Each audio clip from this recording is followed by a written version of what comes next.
This would be a pretty funny time to be like, we don't have time for this. We need you to stop Sith. That's too much realism for her to listen to, even if I thought she would make a good ally, which I don't anymore at all. Me? Yes. From the destruction of Qatar, a vision emerged. It is the last act the Jedi were able to perform before the planet was destroyed. So that is why I arranged for you to return to the Republic, so that I might draw the Sith out and end them. That makes no sense. Why me? Is it not obvious? You are one of the Sith, fallen at Revan's side. The path to them lies through you.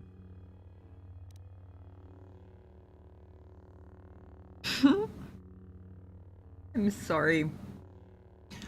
The depths of her own delusion just reached, like, critical hilarity levels. A lot of her issues stem from a lack of control in her own life. She wasn't able to control the Mando Wars or your decisions, and she wasn't able to reconcile your defiance of the Council with her loyalty to the Jedi. Later on in the aftermath, I think she actually decided you were justified. Decided to exact her own control on events as she thought you did, leading to Qatar create successful manipulation of her.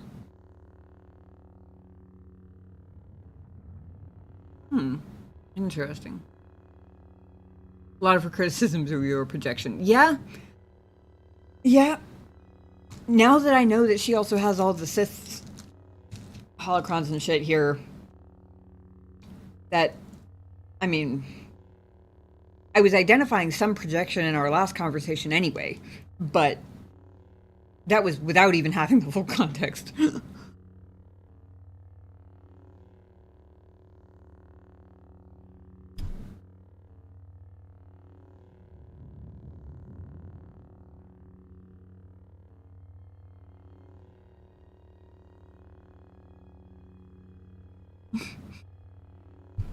She acts like you're stupid. Is it not obvious? Yeah. That's what boggles my mind.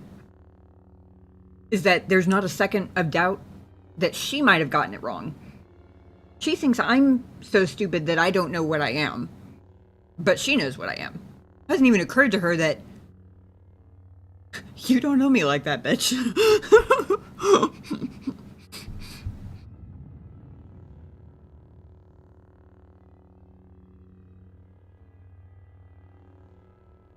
Hey, she tries to be like you, knows she can't, and hates it. Affects her flaws on you, yeah.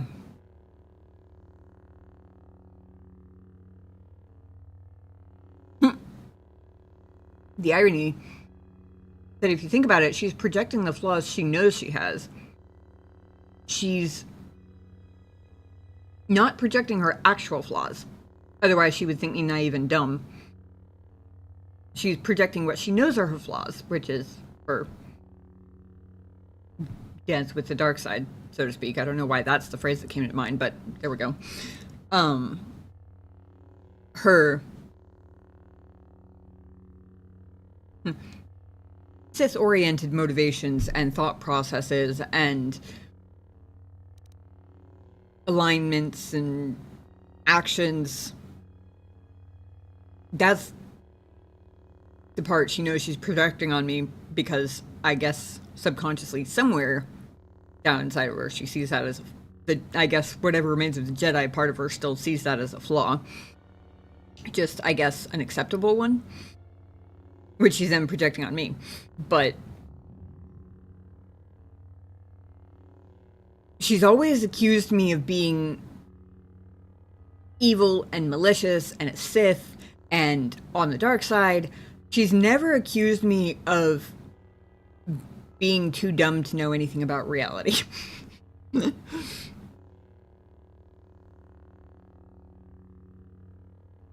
a hero that failed to live up to our expectations, but also using your past to justify current extreme measures. Yeah.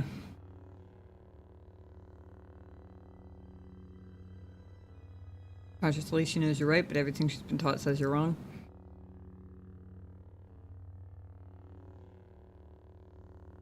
Shatters her world and destroys her mental health.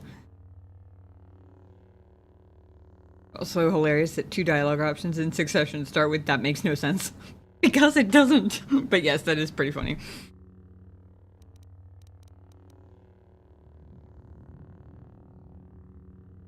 Missing connection, they won't explain straight up.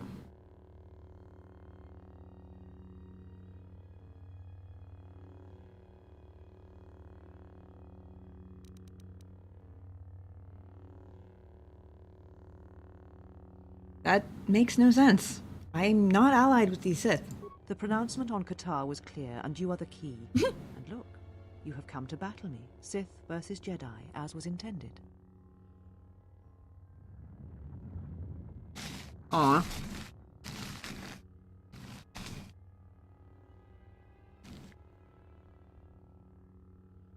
I was kind of hoping there would be an option, kind of like how I was able to trip her up in our previous conversation by subverting her expectations over and over and over and over again. It's really funny when somebody is so convinced that they have this like crystal clear image of who you are painted in their head that they're so attached to and they're so vocal about. It's really funny how easy it is to consistently subvert their expectations. And how rattled they get by it too. I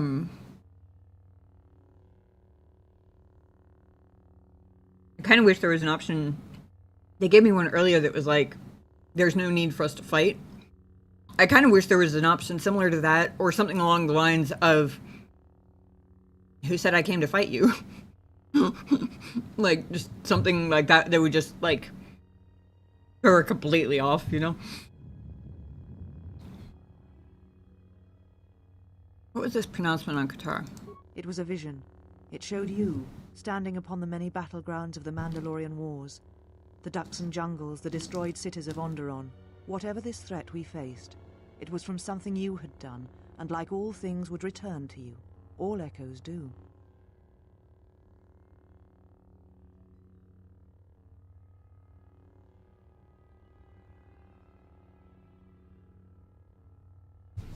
Oh, that's interesting. She said something about it being the last thing that the Jedi on Qatar were able to accomplish or something like that.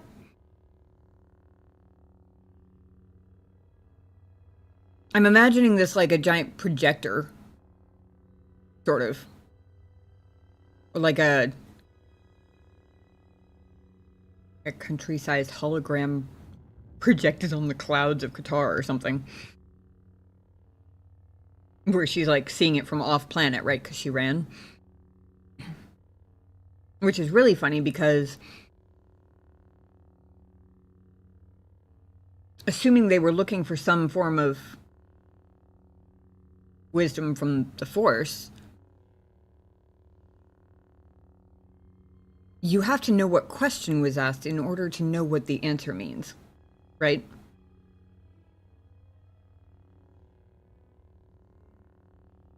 Like, she fled.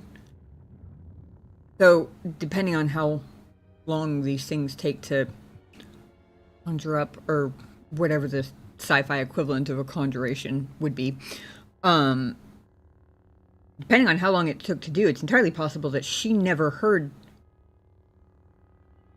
what knowledge they were trying to produce.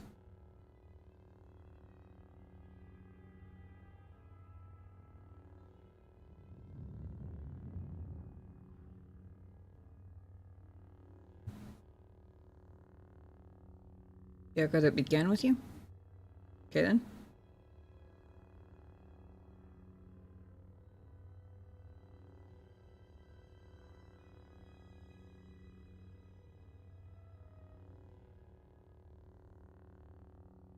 Could have been the past, the future, it could mean anything. No, behind it all was a terrible echo. The Jedi on Qatar did not realize the significance of this. They had not stood in judgment of you so long ago. They had not heard the same echo I did when you stood before us, and when we cast you into exile.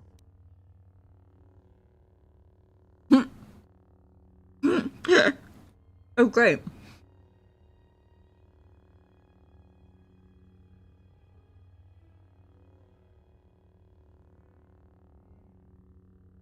So she's also the only one wise enough to interpret this correctly. Fantastic.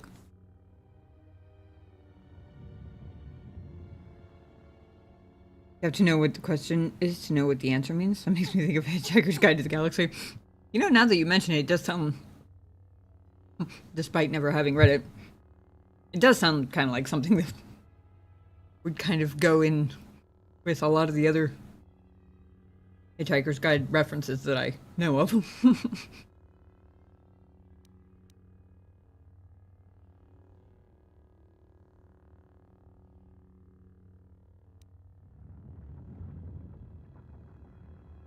What is the Echo?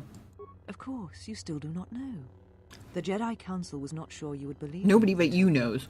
and I'm not sure they fully believed it themselves. It is why they wanted to exile you. So there, beyond the Outer Rim, you would come at last to hear that echo and understand what happened. It was why you deserved death, and why I wished you executed. Wait. We should just discuss this over dinner at the restaurant at the end of the universe. Okay, so just to clarify, she did say, right, that she was the only one who heard this echo. Not the other Jedi. So I'm guessing when she was talking about the rest of the council, she was talking about, like, she told them about the echo and they listened to her, right? Oh, other Jedi felt it.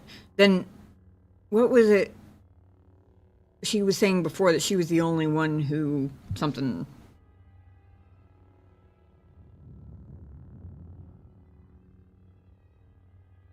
Sure, she thought it was mostly harmless.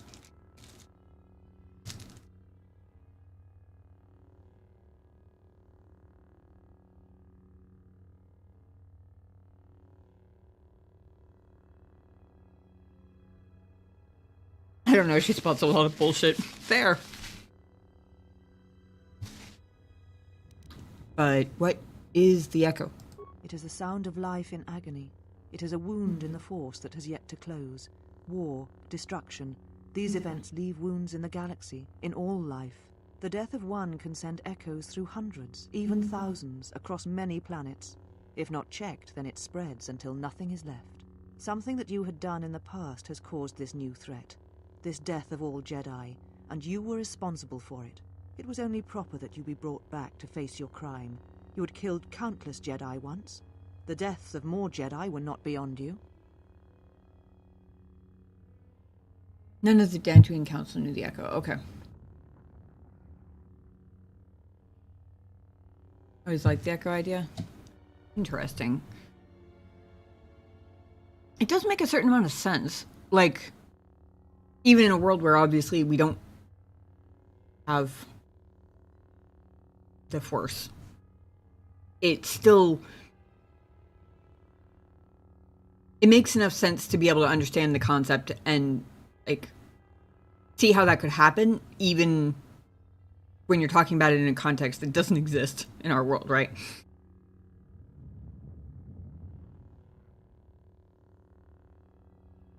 The Grey Jedi. Regrets that make one more human, therefore closer to the Force. Shakespeare stuff, yeah. It just maybe has more of an existential fear. Your echo? All the council recognize the significance. Gotcha. I caught most of something she said, or the tail end of something she said about, I was the only one who something. I thought she had said she was the only one who felt the echo, but I very well may have missed a line. If it's still there whenever I get to the end of this conversation, I'll go back. That said, my last conversation with Atris would suggest that a good deal of the message log might be gone by the time we're actually done.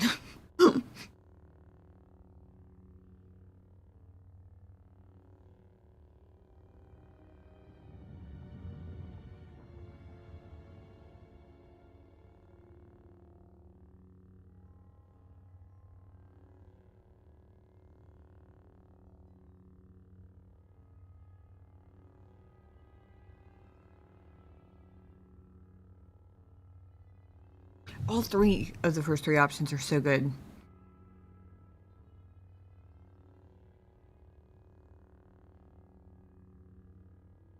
because I've seen that she has the hardest time handling it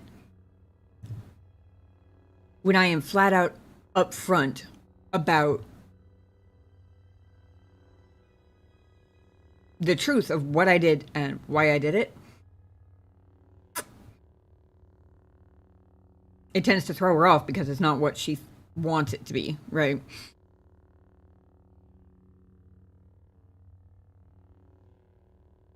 So hammering home the point of I did nothing, it's kind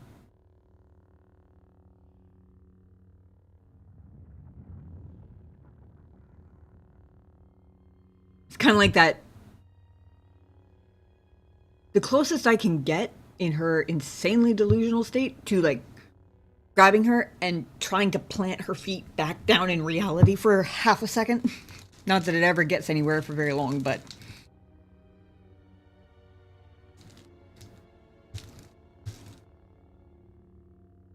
for clarification, the massive loss of life at Malachor resonates with you individually through the Force. Right. Actions have consequences, like Chris said. Crystal Cave. Jedi proverbially bigger wings. Yeah. Adepts can feel the pain and suffering it causes pain. Yeah.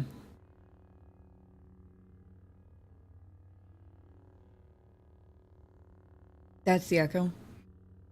Strong enough it can kill. That's why you cut yourself off from the Force. If you didn't, pain of those dying around you would have killed you. Yeah, that makes sense. A piece is a lie. With the well-timed Sith code coming in there.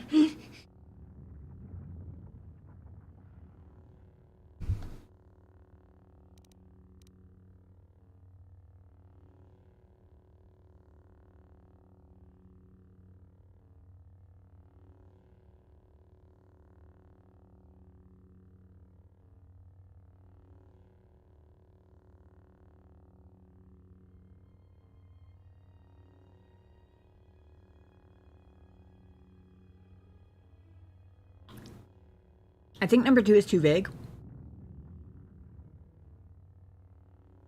Or it's not specific enough to keep her from coming back with something I have done, even if it's not in the context she was literally just talking about.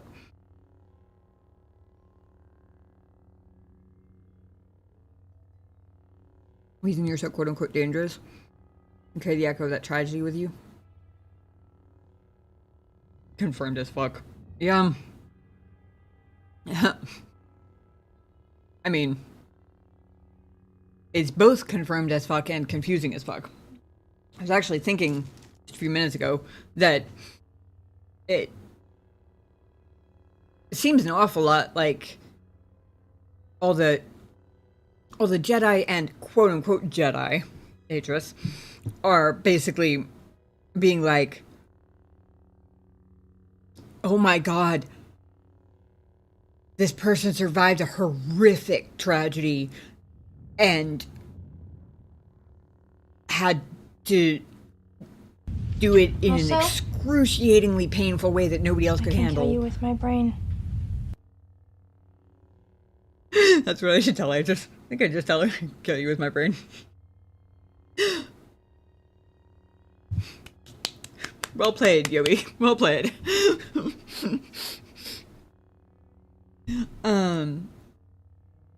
Anyway, it seems an awful lot like they're being like, oh my gosh, this person went through unspeakable agony to survive this horrific tragedy. And they actually managed to, and they're starting to reconnect from this, like, gaping wound in themselves where the Force got disconnected. Oh god, we better go kill her now. Like, that's kind of what it feels like. I mean, I'm not saying that the exile is completely innocent. Sounds like Malachor 5 was some pretty bad shit, but still, like, the fact that the reason they want to kill me is because I survived horrific, agonizing tragedy. Barely. And somehow my suffering is a reason to now annihilate me. You're right, it's confusing as fuck.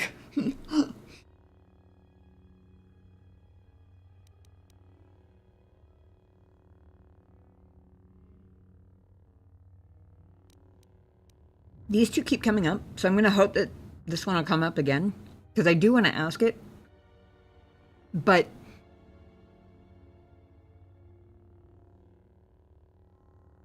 conversations with her seem to go best when I don't let her assume when I don't let her assume that because I didn't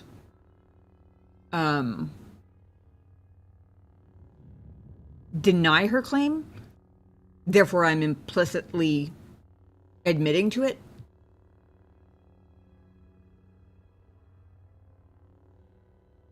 Really interested in punishment, not healing. Yeah.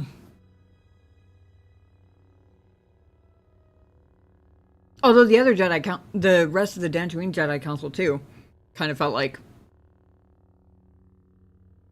it's not a punishment, but because you've been through this horrific, tragic shit that hurt you so bad, we must now annihilate you. I'm not saying that that's the only thing there is to it. I'm just saying that that's kind of the vibes it's giving.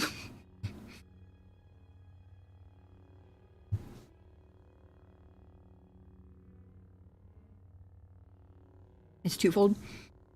You carry the devastating echo of that tragedy with you, which can be exploited, but also you represent the notion that one can live without the Force, which is an existential terror to Jedi and Sith alike, who define themselves, thank you, that makes more sense, forming themselves, define themselves on their connection to the Force. That also makes sense.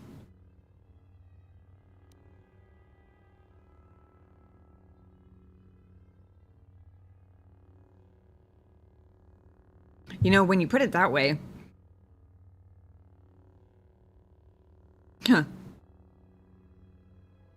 when you put it that way, I almost kind of wish that I had picked the, if that's what's necessary, then I accept option when they were talking about taking the Force away from me again.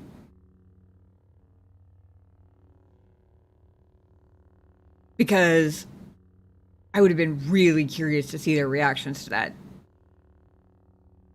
Because you make a good point there. It would have basically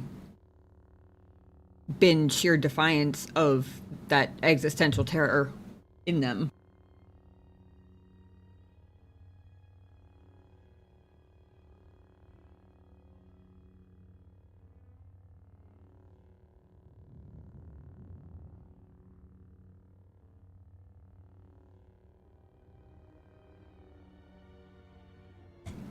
Excuse me.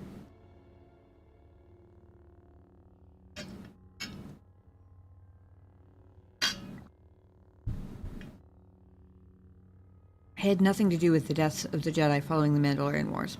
If you were responsible for the threat, then you would answer for it. If not, then you would draw the Sith from hiding so that they might be defeated. Either way, you deserved your fate. I love how she supposedly accounted for either if you're directly responsible for the deaths of these Jedi after the Mandalorian War, or even if you're not. Like, she had supposedly accounted for both of those possibilities, but she never once accounted for the possibility that I wasn't in league with the Sith. Because, God forbid, that couldn't possibly be true.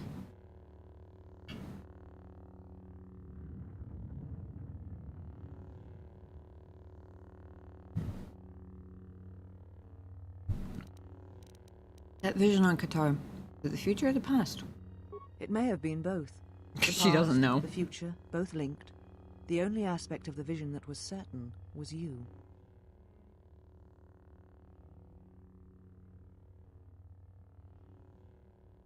Oh, well, great. I guess you can just make it mean whatever you want it to mean, then. Jeez.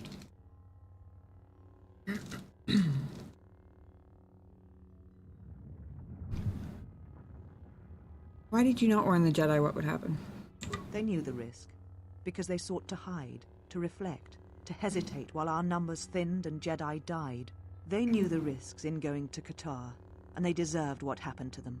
It was their punishment for hiding from the galaxy, for hiding from me. Okay. I was expecting all sorts of bullshittery out of her for that one, but I will admit, she managed to dodge all of my anticipated paths of bullshittery and invent an entirely new bullshittery I did not see coming.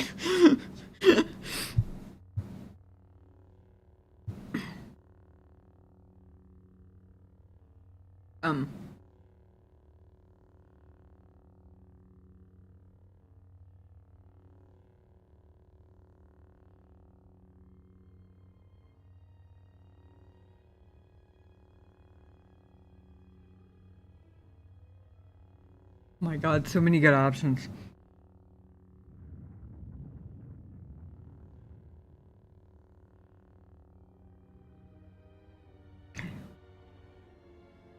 Unfortunately, there is no option to point out that they couldn't possibly have known the risks of one of their own literally phoning up the Sith and being like, yo, I know where they're all gonna be and when. Here you go. Like, no, I'm pretty sure they did not know that that was one of the risks. Atris is the sole judge and jury of what it means to be Jedi. I mean, she kind of made sure of that, didn't she?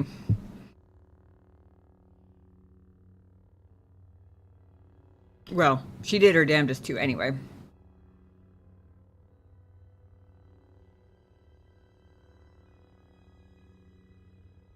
I'm not 100% clear on whether Kreia killed the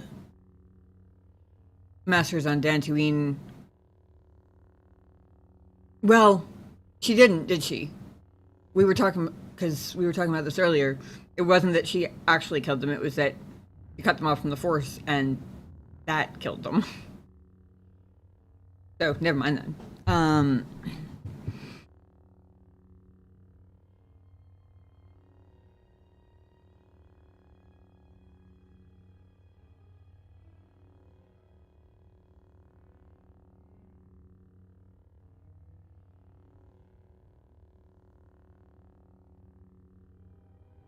Number 2 is true. They deserve no such death, no one did. But I also think that's the weakest of the options as far as driving home her insanity, or attempting to anyway. Kind of like driving a wooden stake through a concrete wall. I'm not getting anywhere, but maybe I can at least rattle her a little bit before I end up having to just kill her with my lightsaber. More interesting, anyway. I mean, I will say, she keeps blowing my mind with new levels of what the fuck, so that's something we wouldn't have gotten if we'd gone straight to lightsabers.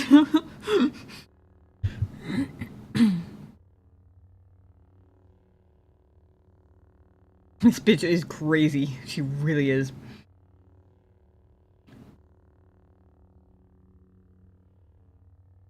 I find number 3 interesting. They have not abandoned the fight. Present tense. You and the Sith forced them to fight another way, to protect others.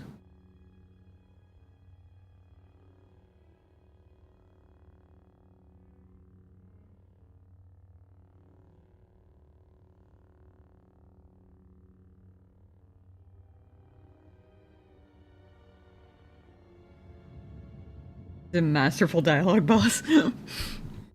Indeed.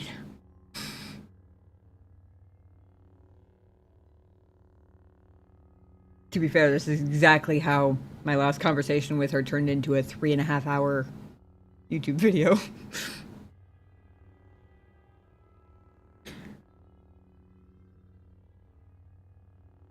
Three has a little bit of A little bit of power as a comeback.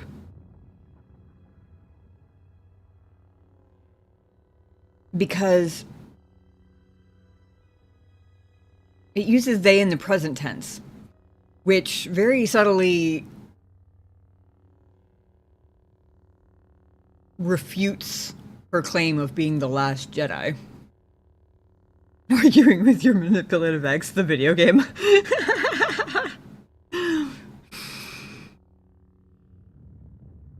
Manipulative delusional ex.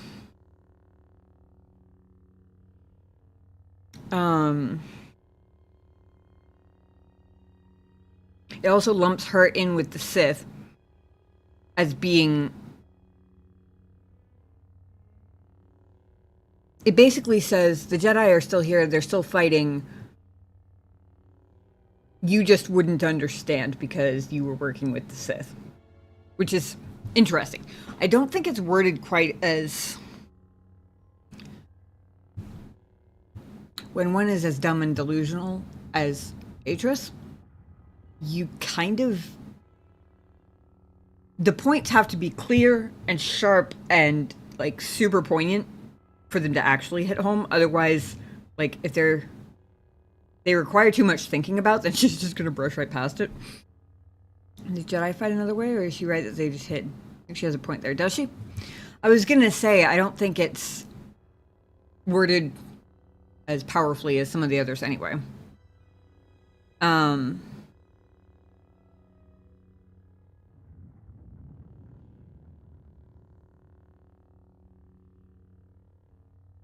I feel like this last little bit, the hiding from me maybe slipped out.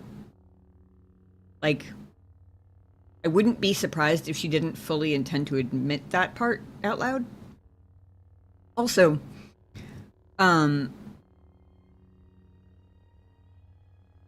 looking at option 5 here, if you murdered them out of revenge, then admit it. Kind of calls her out on the fact that she did just contradict herself. Like, originally it was... I had to use them as bait to figure out where the Sith were coming from. And then it turned into, well, also they knew the risks. Well, also I was punishing them. Like, we're edging closer and closer to the real truth here. I mean, there might be a little bit of truth to all of it in her mind, but that core of it that she's trying to avoid in her justifications is getting closer and closer to the surface. I don't think the Jedi refuse to fight out of cowardice, but their indecision is definitely not about scrutiny. Yeah. Agreed.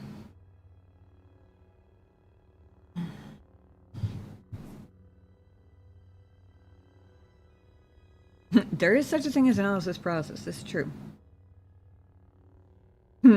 Apathy is death.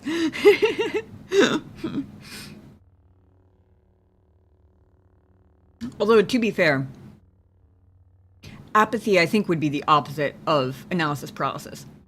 Analysis paralysis is like, you get so, like, anxious and worked up with all the different, like, options and pros and cons and considerations for all the options. Like, there's a level of anxiety that causes it, which is kind of the opposite of apathy. Apathy is just, I don't care. And if you don't care, then there's nothing to be paralyzed by because you don't give a shit, right? Dildo. It was funny. The timing was well played. Did you just guess it wasn't apathy? Realize how great option 5 is? Itching to play this again myself and pick that option. I picked that one before.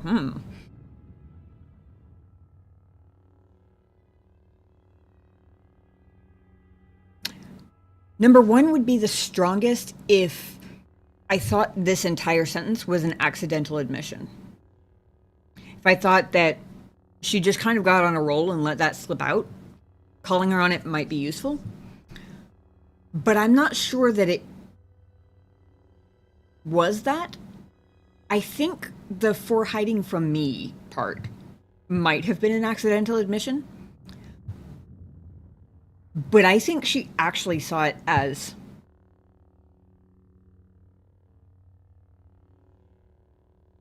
if something happens to them, then that's their punishment for hiding from the galaxy. That part I think she would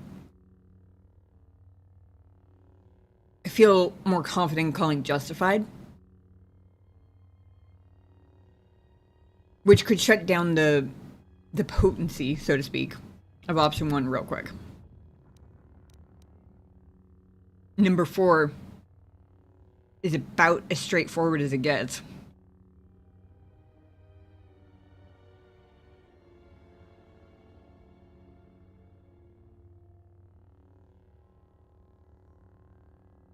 I'm sure she's going to come up with a justification or a yes but for anything that I say here. But there is something really hard-hitting about listening to her list of justifications and excuses and justifications and coming back with just boiling it down to its simplest form. So you murdered your own, like a true Sith. Just straight up calling it out.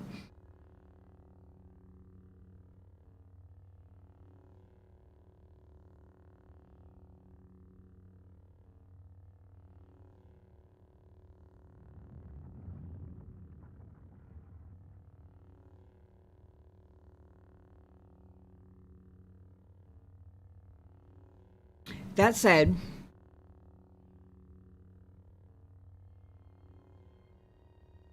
well, I was going to say that said she could always backtrack and go back to the whole, well, I didn't know it was going to be that big of a threat type of thing. But I don't think she's actually going to at this point, because I think the whole punishment thing is a legitimate justification. She just didn't mean to admit that she considered it a personal one also.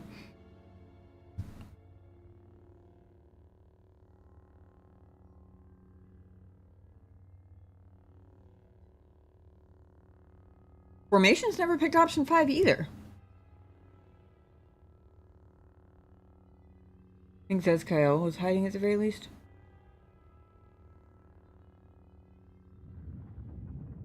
Well, I think they kind of all were at the end. My question would just be, like, I feel like before Qatar, before Qatar and after Qatar is two different, like, sets of criteria for what counts as hiding worthy of criticism. Because after Qatar, I feel like the hiding was kind of the only thing they could do at that point, and was probably the smartest move they could make, from what I've seen anyway. Before Qatar, different conversation maybe. Don't know if it's me, but there's a big delay for YouTube stream.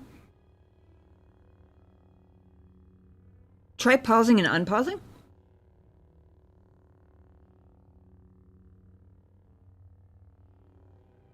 Might have just gotten, like, hiccuped or something. It should be the same as Twitch, I think.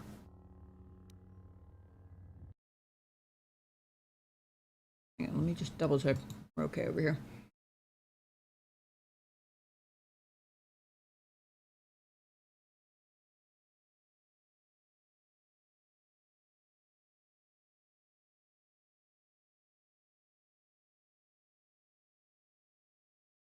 Oh.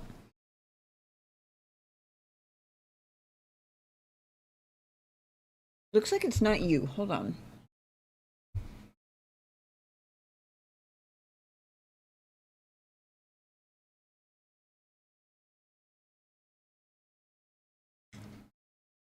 It's not you. It's even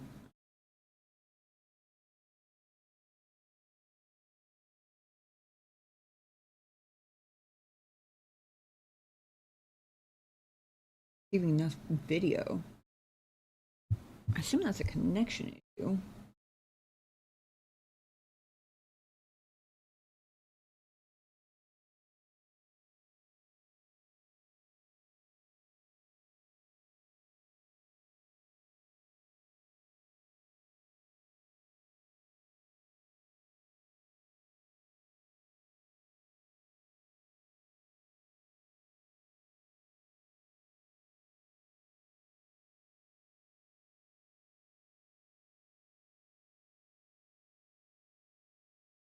Give me 1 second.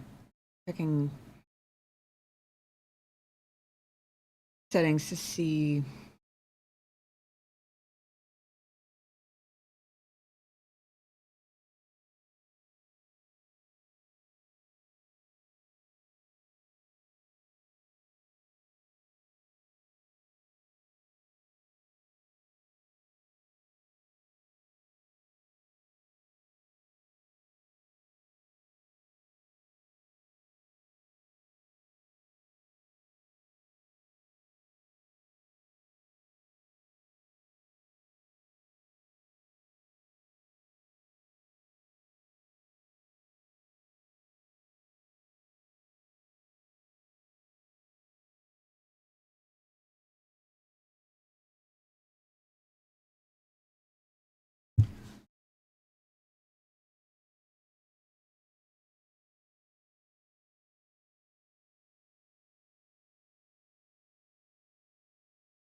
Huh.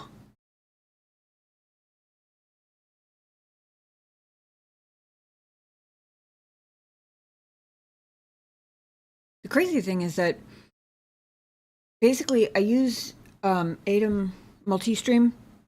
It basically just takes my Twitch stream and forwards it to YouTube. So they both run from like the same instance of OBS, and OBS doesn't think I'm having any issues at all. Which I'm a little concerned might mean there's something wonky with the plugin.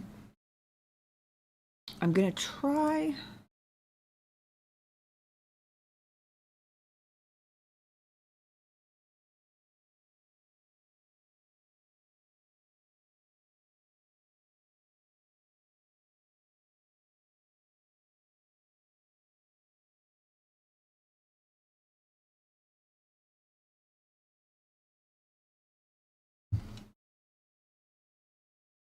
Get any idea which one it was, I would do the plugin specifically, but since I don't, we'll do the whole OBS thing. Oh, above normal. Why are you being dumb then?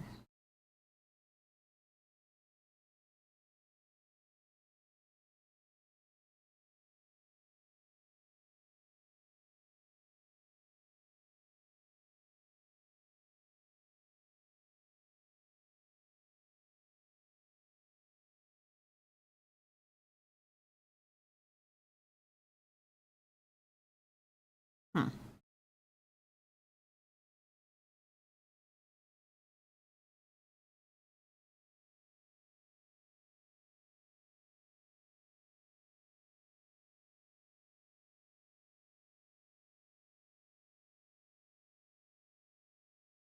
Is it buffering for you, Trevor? Or is it just behind?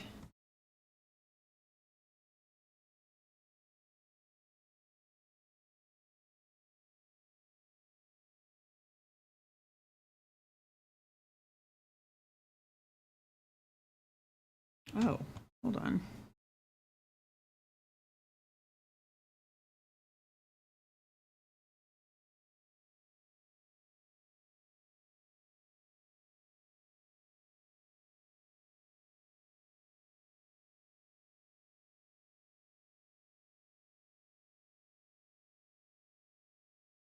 Audio bitrate is 128. What are you talking about?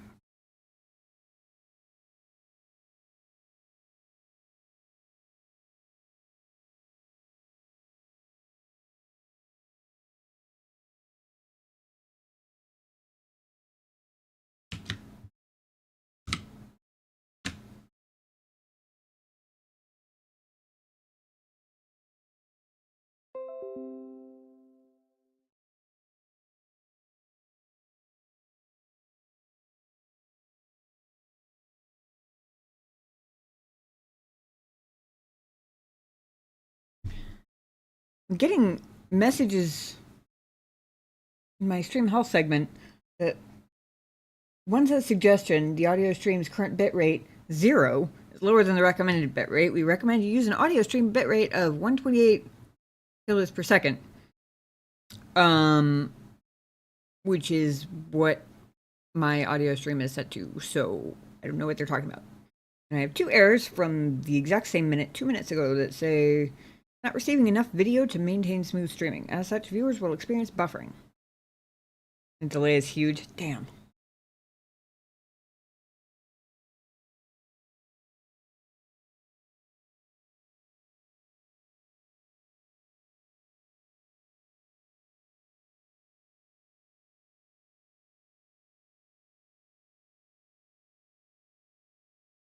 Really wish I was better versed in... I was gonna say I wish I was better versed in YouTube live settings, but actually most of my actual streaming settings are set through OBS and are the same on Twitch as on...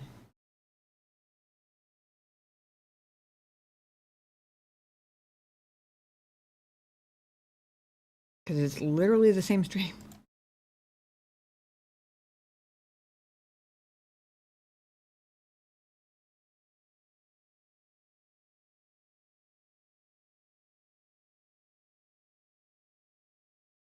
The only thing I can think is...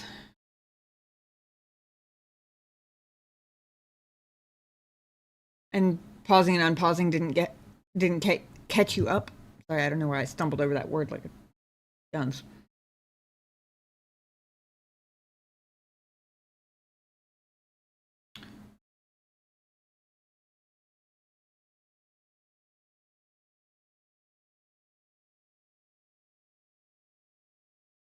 Sorry, guys. Just don't want YouTube to be broken for people. Thank you, Cover, for letting me know. I'm not sure if there's going to be anything I can do about it.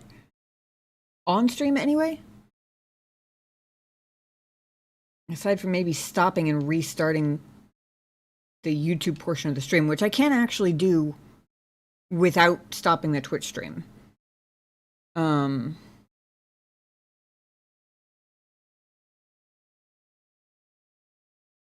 Might be longer than 20 seconds.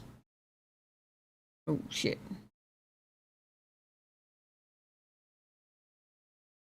Hold on. I'm catching up on chat. My bad. Maybe the Force isn't the enlightened we thought it was, but simply another doom. Consequences to being uber connected to all life. Yeah. Kreia points it out in the early game when talking to Atten. You can survive where they cannot simply because you do not hear the Force as they do. Simple understanding of sensory overload. You have abnormally good hearing. Loud noises hurt you. Hi! It's called hyperacusis. I actually have that. So, yes. Perfect analogy, actually. Abnormally good vision. Brightness hurts you. Elevated sense of the galaxy. Thoughts and feelings of others. Pain and suffering becomes your own. Atten points out how it can be exploited. Hurt the Padawan to get to the Master. Imagine that on a galactic scale. Yeah.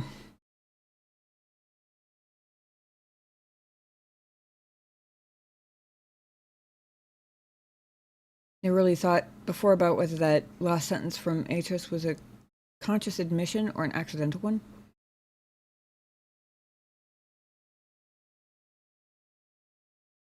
Good to hear your perspective. The hiding from me part? Or the whole line?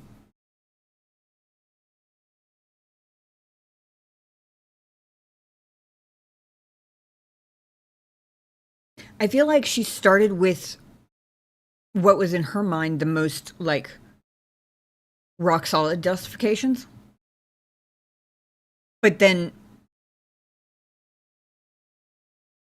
when she was challenged on it, she started listing off other justifications that were getting closer and closer to more personal feelings based than any, like, reasonable objective justification, if that makes sense, at least to her. And yeah, I feel like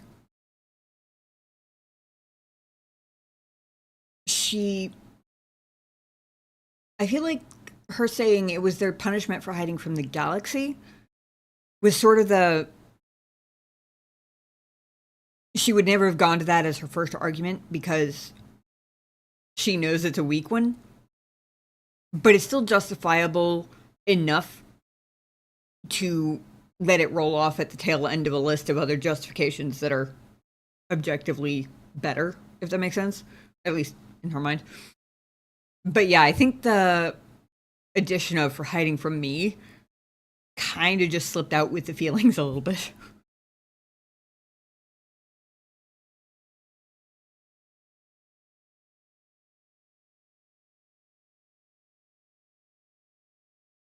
Okay, I don't know what's going on with the YouTube stream, but here's what I'm going to do. I'm going to end the YouTube part of the stream and restart it. So it's going to go down for a minute, and then I should go live again. I don't really know how that works on YouTube. I don't know if you'll have to refresh my channel page to see the new live, or if it'll automatically redirect you when it comes back like Twitch would. I've been streaming on YouTube for like 6 months. 8 months. Sorry. I'm gonna give it a good minute after I say this so that everybody actually gets the message. But it should come back. Anybody on Twitch, you should be fine. Because I'm not going to turn off the entire stream. I'm just stopping the forwarding to YouTube and restarting it and hoping like how that fixes it, because then I'm out of potential solutions for tonight.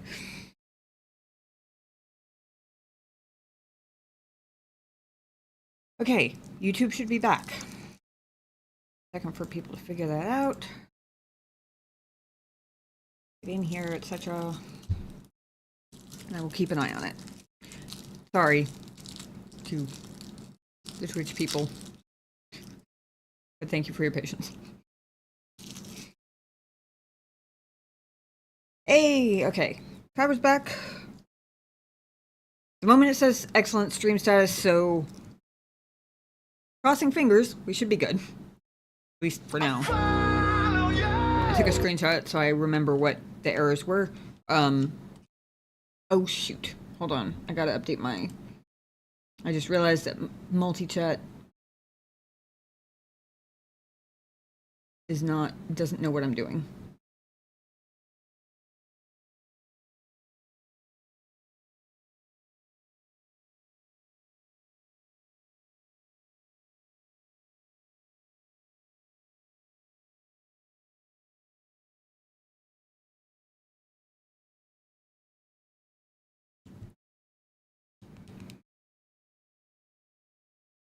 Okay.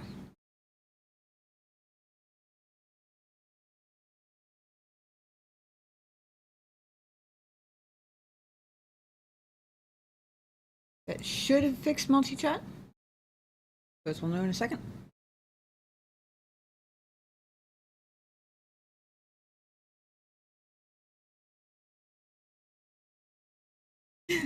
Javier, thank you for the YouTube sub. I appreciate that.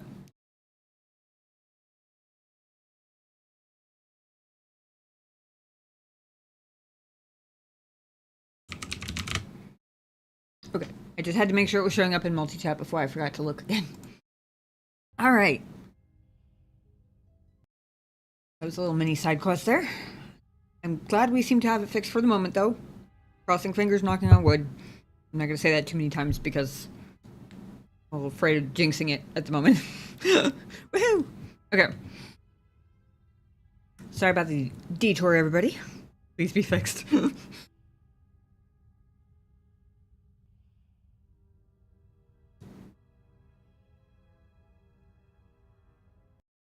It's fixed. Yay! Thank you for letting me know, by the way.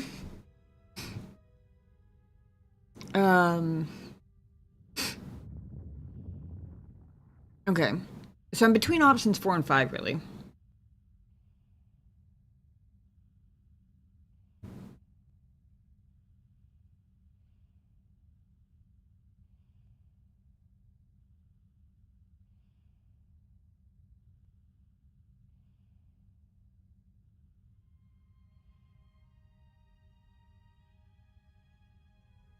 I'm leaning toward 5. Although, Copper votes for option 4. I'm curious to hear why, unless it's spoilery, in which case, I guess don't tell me why. I was about to say I'm leaning toward 5 a little bit for 2 reasons. The main reason is that she didn't seem to care as much. When I said the thing about turning Jedi into Sith, that didn't seem to hit as hard as I kind of thought it would. Like, she didn't really seem to care.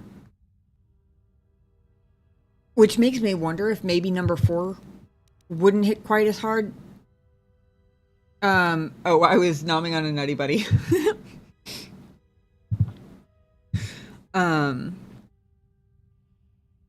Now it's just a piece of hard candy, but what I was eating earlier was a Nutty Buddy. I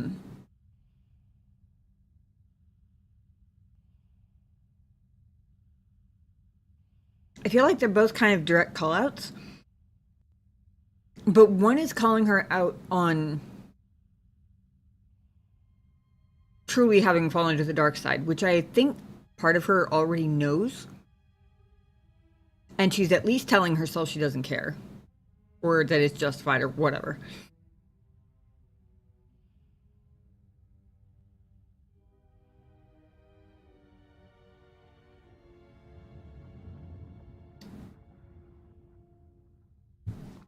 Going with, if you murdered them out of revenge, then admit it,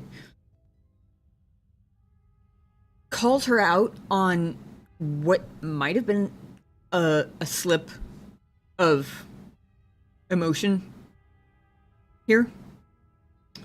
It kind of zeroes in on that, calls her out on it, while also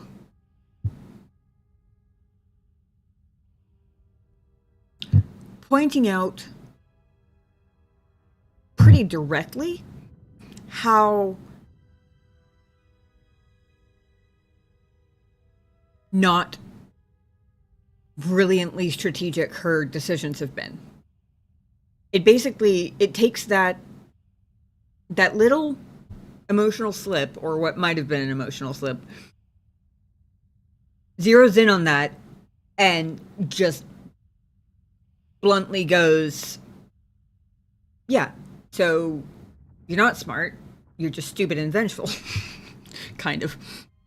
Also, I won't lie, it does it is kind of fun knowing that I think it's at least 2 people in chat haven't seen option 5. Obviously, I haven't seen any of them. So if I'm torn between the 2 anyway, like, they're very close. K2's right. She doesn't really seem too bothered by the Sith title at this point. But that's really the only downside of 4, I guess, or potential downside. But given all of that, I would have already been leaning toward option 5. But even if it was a straight tie, the fact that other people get to see an option they've never seen before, despite you guys having played this game a lot, kind of fun. Okay, we finally narrowed it down.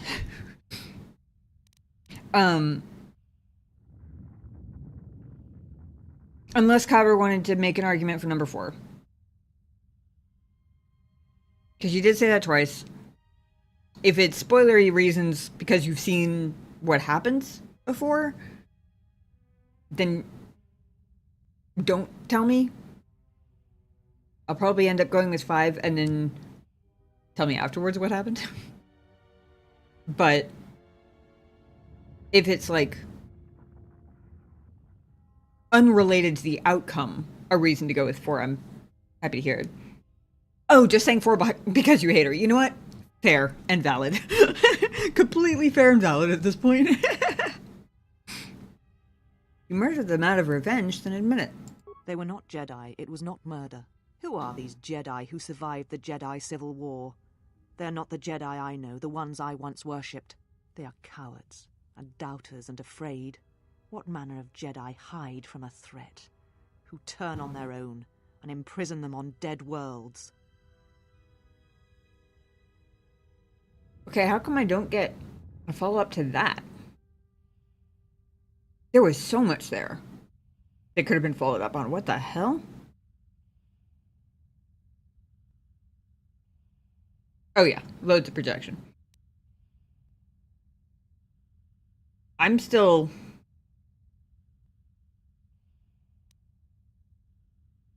Oh hey, Stream Elements bot.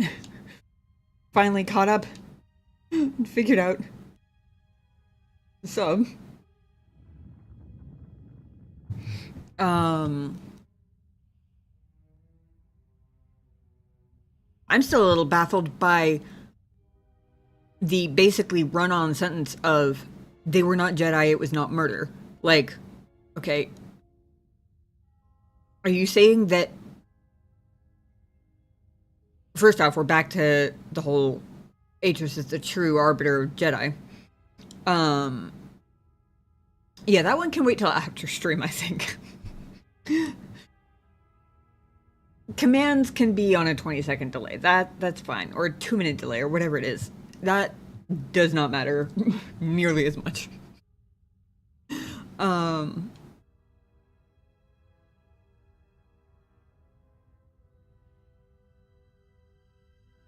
But aside from the part where that automatically implies that she is the arbiter of what counts as a Jedi anyway, is she implying that normal people can't be murdered? They weren't... I don't remember which one came first, but it was like... I don't know if the subtitles had a comma, but there was no comma in the way she said it. It was like, they were not Jedi, it was not murder. Like, the two things are directly related. To this day, it just is schizophrenia rambling. Confuses the shit out of me. Yeah.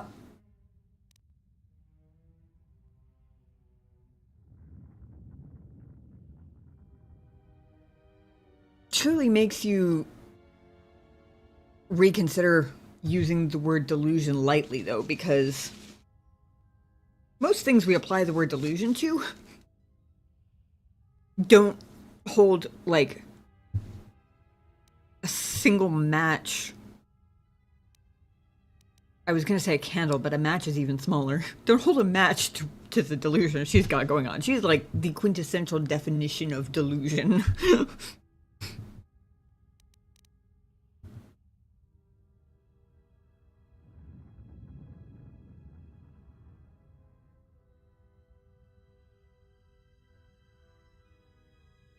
Normal people's murders don't count like Jedis do, apparently. Just not important. Implying they weren't Jedi because they went to fight in the Mandalorian War, and therefore they were no longer Jedi. Or they didn't matter. Wait, I thought we were talking about the Jedi on Qatar. Are we not talking about the Jedi on Qatar still? Cognitive dissonance personified. Yes. Yes, that. 1000% that. I thought we were talking about her murdering everybody on Qatar.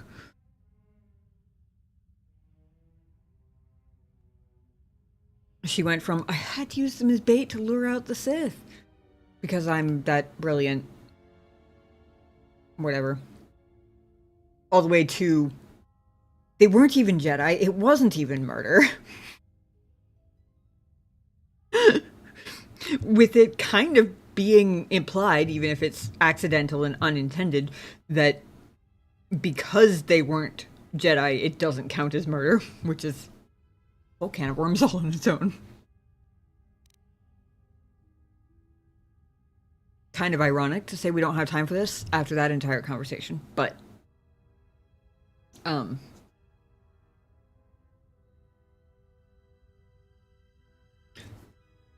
it also feels a little dumb to be like, we need to unite to stop the Sith, when clearly she doesn't give a shit about stopping the Sith. She's made that quite clear. But I'm still kind of curious what she's going to say. And since I don't get any options to, like, question her on any of the chain of spew she just spewed. Spewed? It's a word now.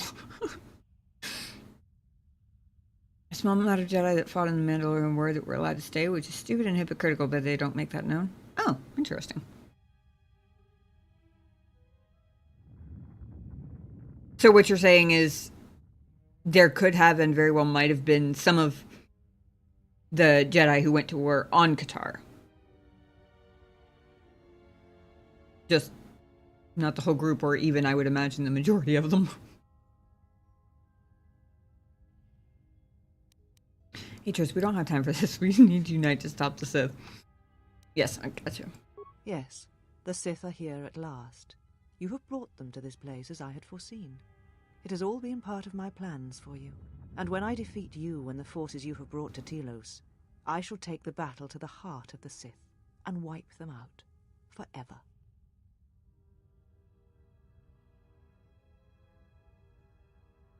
What plans are you talking about?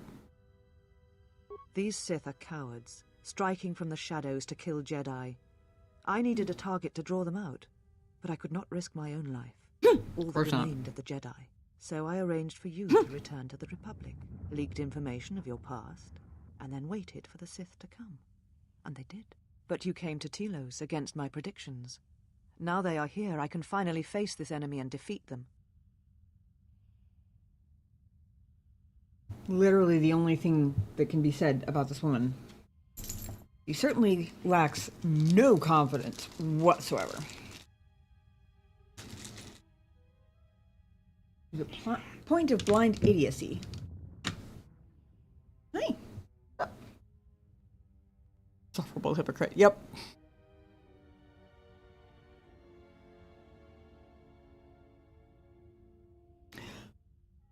Wouldn't it be funny if they gave me the option to be like, oh, I didn't call them here, Kreia did. I wasn't even planning on being here, but... In fact, Kreia is the reason I'm here. She's also the reason the Sith are coming here. Instead of going, I guess, Dantooine. And they're coming to prepared to take on an entire bustling academy full of young, energetic Jedi, which means you're going to be a little outgunned, just a wee bit. Shame I can't rock her world with any of those minor factoids. Cuddles, is that why you've been napping? You want some after nap cuddles? What a cutie. You show off your little Christmas bow? He is so soft. He is the softest cat I have ever met. He feels more like a rabbit, like the texture of like rabbit fur, than he does any cat I've ever pet before. Trying to get close enough that you can see his little Christmas bow tie here.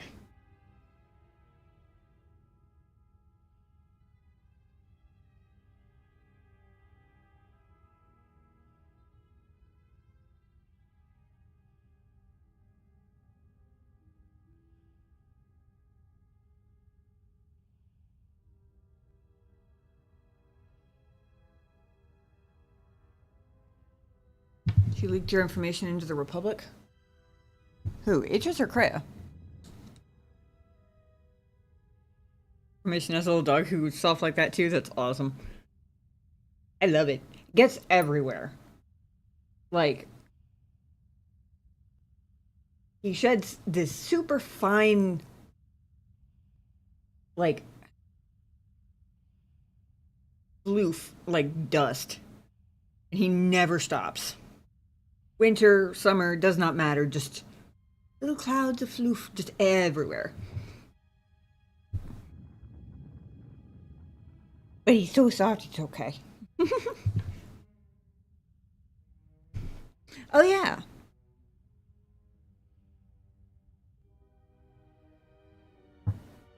I think I knew that. No, not washing. Cats don't need baths quite like dogs do unless there's like some medical condition or something that calls for it. Or like, I don't know, maybe if they get like really bad fleas or something. I don't really know, but they don't they pretty much do their own baths for the most part unless they get like insanely dirty somehow, but usually they're pretty good at handling that themselves. Brushing, I should brush him more than I do, but Redman, thank you for redeeming the ghost sighting. That's you. They want more of you. Little head bonk here. Let's see. Or which camera or which scene I fixed. I don't have the cat cam turned on, so we'll just use the settings. Thank you.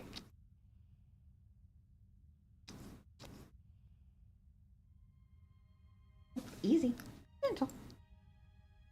A bit rough. A bit rough. Look at that shiny bow tie. Yeah. Yeah, exactly.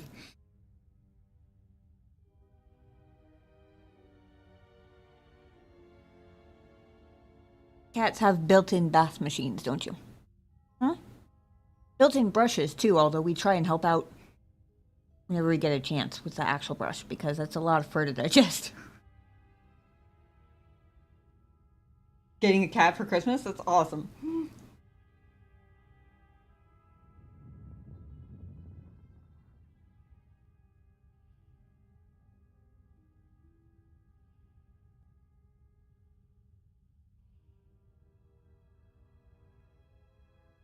Okay.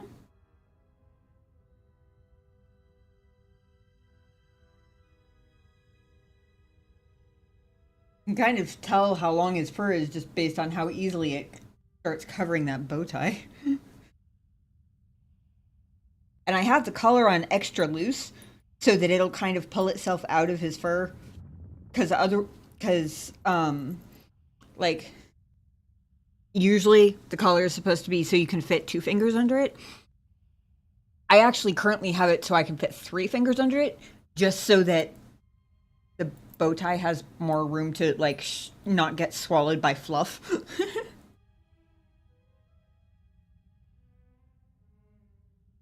Yep. Yep. But it's fluff. Like, hey, stop it.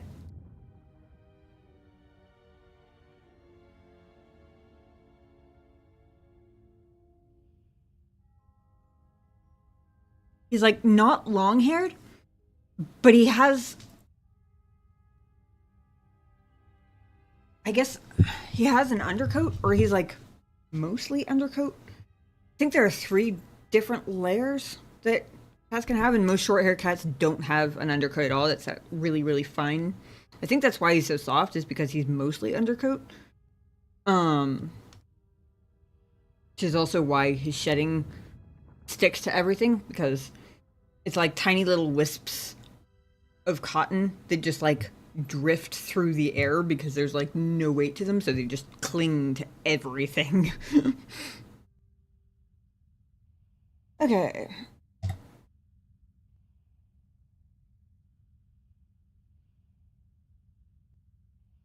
Thank you, Redman, for the ghost sighting.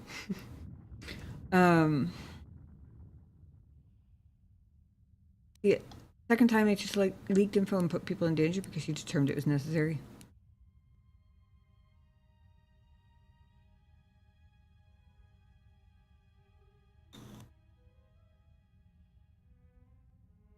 Yeah, although leaking my Jedi records into the Republic would be like infinitesimally less severe, right? Literally dox the exile, yeah, basically. But I unless there's an aspect to that I'm forgetting,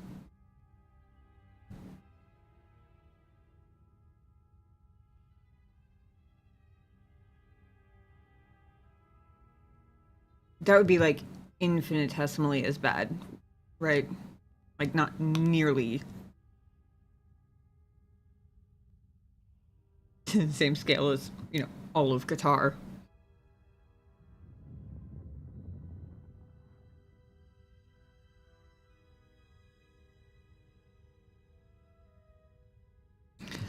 I'm still saying option 1 doesn't make any sense and it's contradictory, but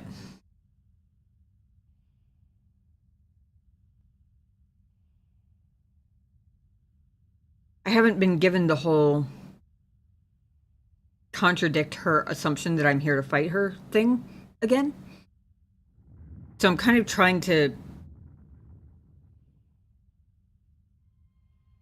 get as close as I can to achieving the same goal with other dialogue, if that makes sense. Not as bad, but same tactic, yeah. And same motivation, yeah. More or less a failure, yeah. Yeah, I would say that pretty much failed.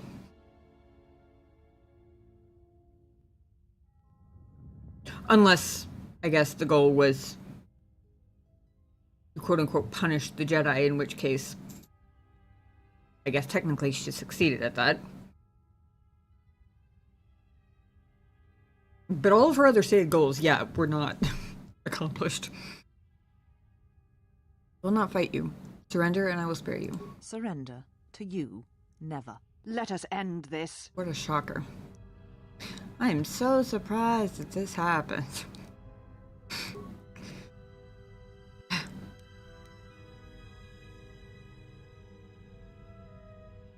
And I gotta remember which of my forms does what again.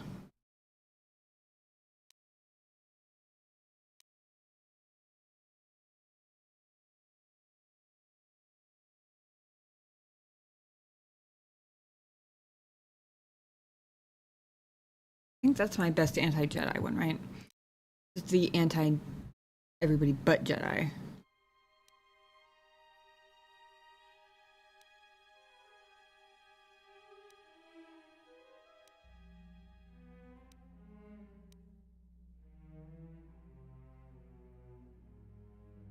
Oh, contention actually also saves against force powers.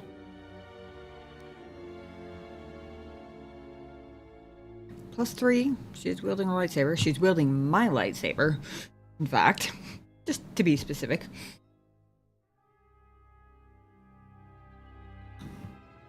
Wields the vision of the exile, which is why I just used the exile second time to beat the Sith.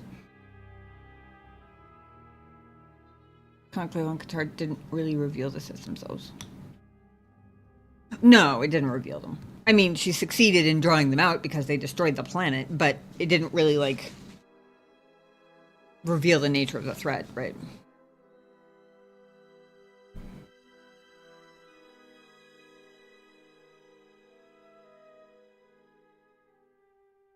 Blaster bolts. This one.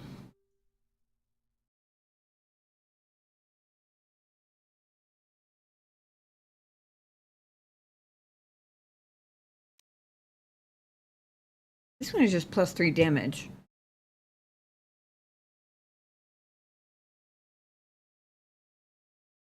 So, the damage bonus is listed right after the attack modifier. Does that mean that it only applies to lightsaber damage, or does it not being specified mean that it applies to any damage I do? Not that it really matters that much, I guess. Since there's currently nobody in here shooting at me, so there's not really any reason not to go with this one, I guess.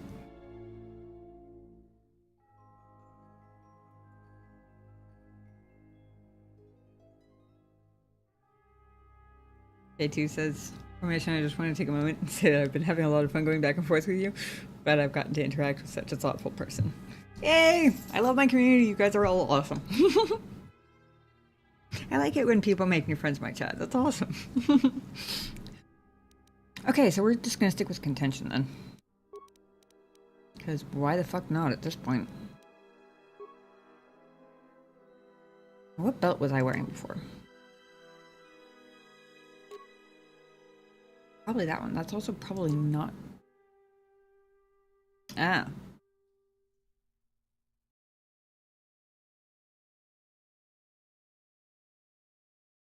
20% damage immunity versus dark side might be the way to go, actually.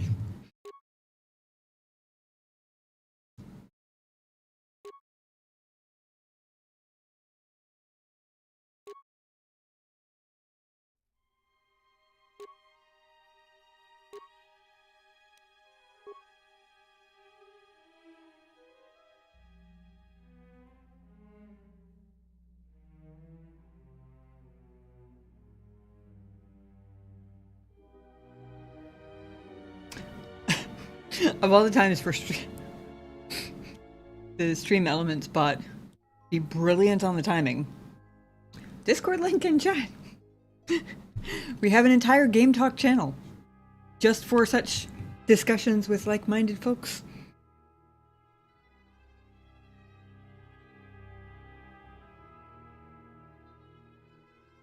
I love this community too. It's awesome. You guys are wonderful. I am very grateful you all decide to hang out here. Trying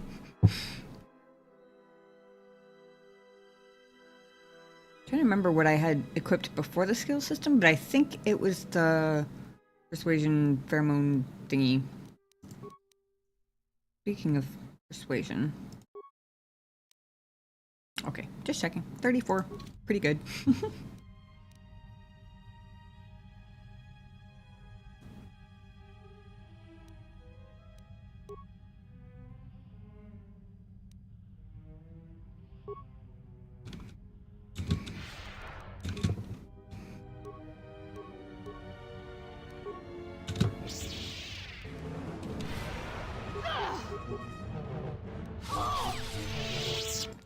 Oh my god, that was... okay.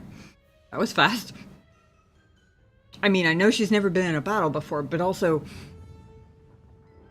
everything about this setup screams boss battle to every gamer instinct in me. I forgot. Come boy, welcome in. Forgot how nutty the modifiers in this game get. Plus 35 to hit on every lightsaber attack and 29 AC. Yep. The Jedi from KOTOR to Faerun and they'd be OP. Oh my god, yes. See how insane min-max builds in this game get? Oh yeah, and I was not min-maxing. I was following recommendations, but most of that was related to like getting enough skill points and stuff. Not min-maxed at all. Yeah, everything, all of my experience from every video game I've ever played, this scenario screams boss battle. I kind of forgot for a second that she was a freaking librarian. Of course she can't fight for shit.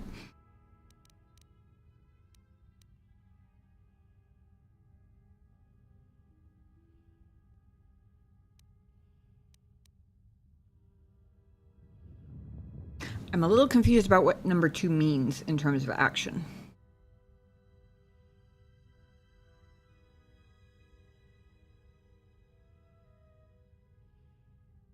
There's the I won't kill you. There's the I'm going to kill you right now. Is number 2 just I have to kill you but with justification? Or is it... that's what I'm wondering, is if it's like locking her up or something. Something between being like, okay, you're helpless, I guess you can go, or whatever the next step to that is, and I'm gonna murder you on the spot.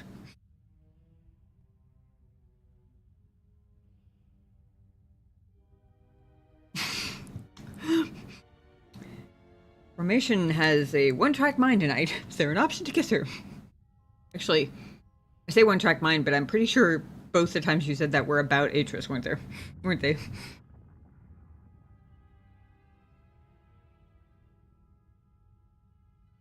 There's my fanfic. Option 2 refers to either killing her or imprisoning her. That makes sense, but which one? Because I feel like there's a big difference there. In fact, I feel like the difference is arguably dark side points or not dark side points, depending on which one it is.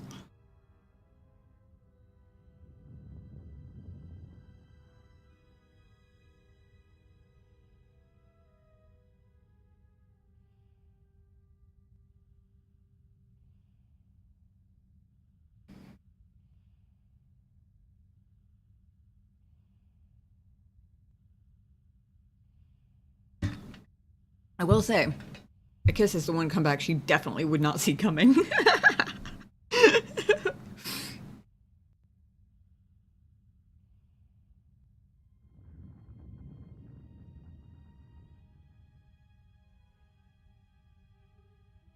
Okay.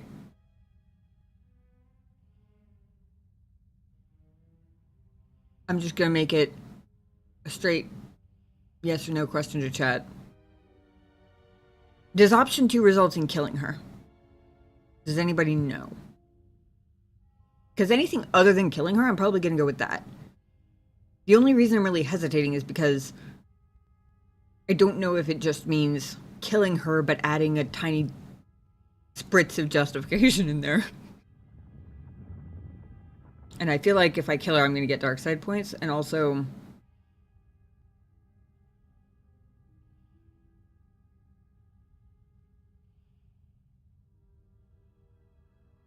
as much as I loathe her, and I would very much love to never have to hear her delusions ever again.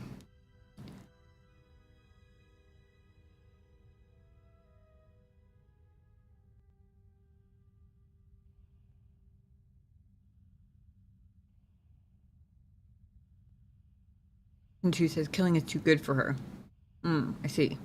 I say neutral and dark side.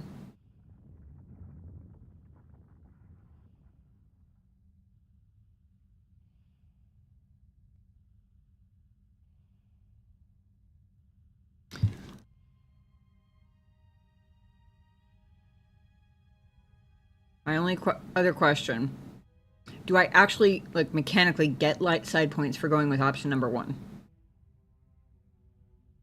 If I don't, I'm definitely going with option number 2. If I do actually get light side points, I might be tempted to go with option number 1 just so that I get my cool portrait, like, pillar of light back before the end of the game. As ridiculous a reasoning as that is literally the only reason.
I was checking on YouTube.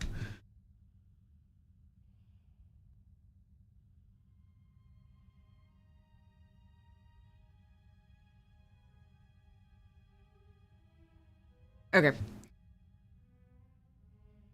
I was really only waiting to see if somebody knew whether I would get light side points for number 1, because that would be the only reason I would really go with number 1. As silly as that may be, it is the truth. After everything you've done, I'm not letting you off that easy.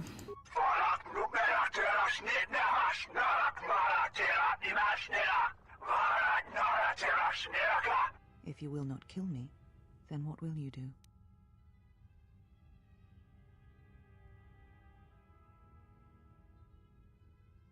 Actually, I was lying, prepare to die. I had to check the wiki. Aw. Thank you. I appreciate that. It's very creepy. Also kind of funny that I got back to the start of what happened to you. based on other conversations in this game, I'm assuming... Yeah, 4 is hilarious. I'm assuming that 1 is just going to take me in the same loop all over again.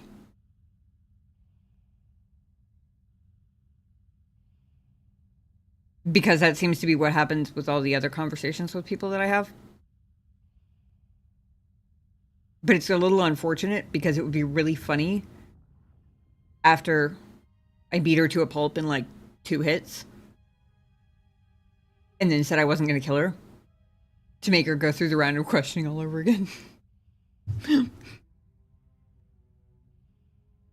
That's true. Suppose we could always back out if... Oh, okay. Okay. They shouldn't have made so many repetitive questions, like so many dialogues in this game. They'll give you a list of questions and they'll just cycle through them endlessly. And there will be like no... whatever the dialogue equivalent of object permanence is, the NPC has none. Because it's like, you'll ask them something, then if you circle back around, they'll act as though you're asking it for the first time. Like, almost every time. So I feel like it'd be very easy to just assume that was the case with this one. But if it's not, what happened to you? This knowledge of the Sith and the Jedi is what I am. It is my attempt to hold on to the past, to try and protect the future.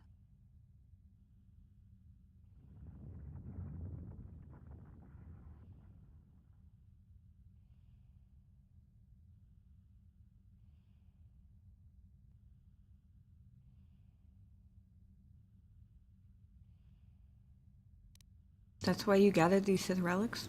I sought to preserve the knowledge of the Jedi, and to do that I needed to know the Sith in order to stop them. Once I was a historian, the chronicler of the Jedi, and when both wars passed me by, I was determined that I would not forsake battle again. In some part of me, I knew I had made choices, compromises, but always for the sake of the Republic, of the galaxy. To do what you had done, at times, did not seem so wrong. Not to mention your own ego. Don't forget about that one. Now she's a bit more self-reflective after getting her ass beat.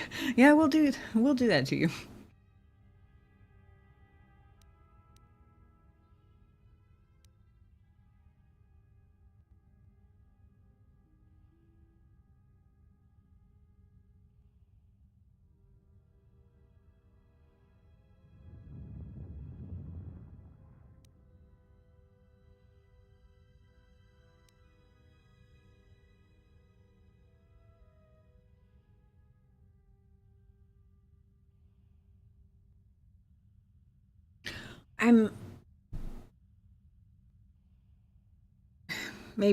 Maybe my folly is trying to understand her at all.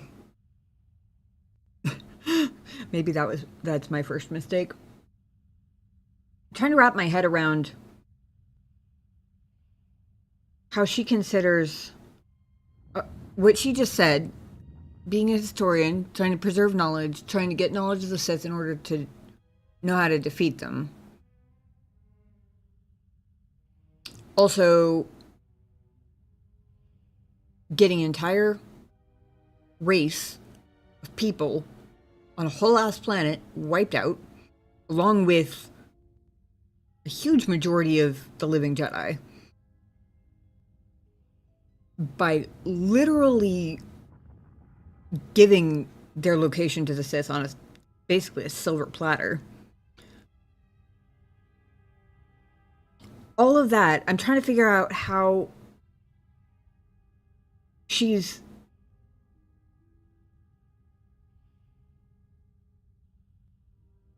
reconciling that with it didn't seem wrong to do what you had done. What the fuck does she think I did that's even like an...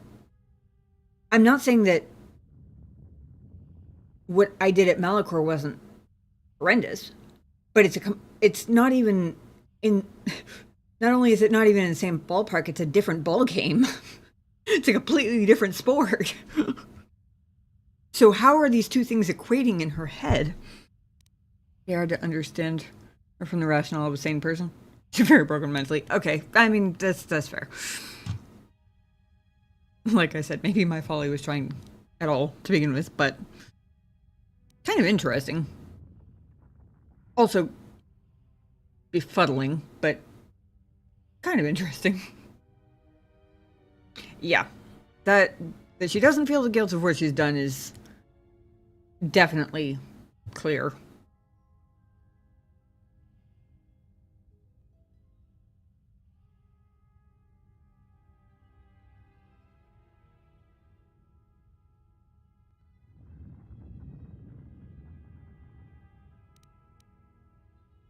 Everything that occurred at Malachor, everything that occurred in the war was because there was no other choice. To fight such a threat, sometimes one's choices seem narrower than they are, until it seems there is no solid foundation on which to stand. I feel that I understand what drove you to battle, to fight the Mandalorians. It was something you could not turn away from. Well, based on our last conversation about it, you are dead-ass wrong. Because we've had this conversation. And I basically hammered it into your thick, delusional skull for 3.5 hours. That all the reasons you're convinced I went to fight the Mandalorians had nothing to do with why I actually went to fight the Mandalorians.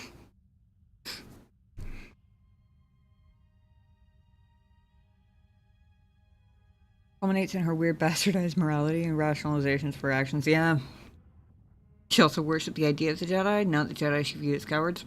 Which seems to only be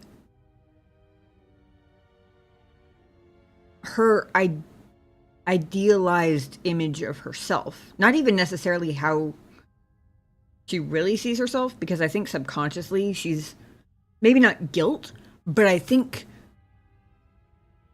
subconsciously, if not consciously, she sees herself as someone who's had to take unideal paths and make hard sacrifices to do what's necessary, right? Like kind of a noble virtue martyr, so to speak, in that she nobly let her own virtue get martyred for the sake of saving the Jedi or whatever. But I think she's the only person who would even come close to what she considers the idea of the Jedi. The difference between Atris and the Exile is the Exile went to war for selfless reasons. Atris does the thing she does because of her own guilt and self-loathing. Yeah. And ego. Whether it's hurt ego or needing to feed her ego. I have a feeling it's a little bit of both.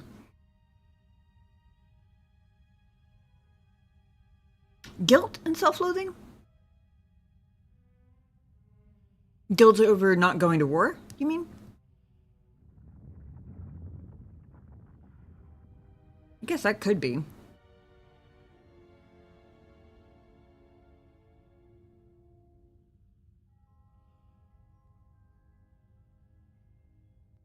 I really hope I get to ask both of these first ones. I wish I could point out for the millionth time in this game, what feels like the millionth time, that I feel that I understand what drove you to battle. No, you fucking don't. Because you weren't listening to me the last time we had this conversation, and you were wrong then. So chances are excellent that you are still very much wrong now. She selfishly holds herself to the standards of the Exile. She hates herself because she's not the Exile, but she tries to become the Exile through the actions that she deems are necessary.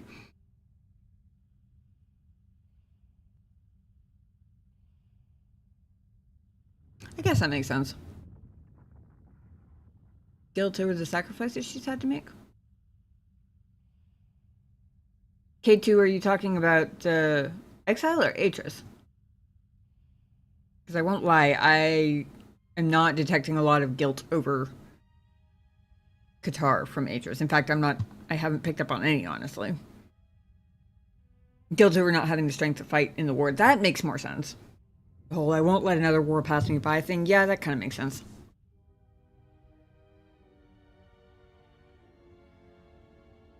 I really hope I get to ask both of these. Can you tell me where the Sith are striking from?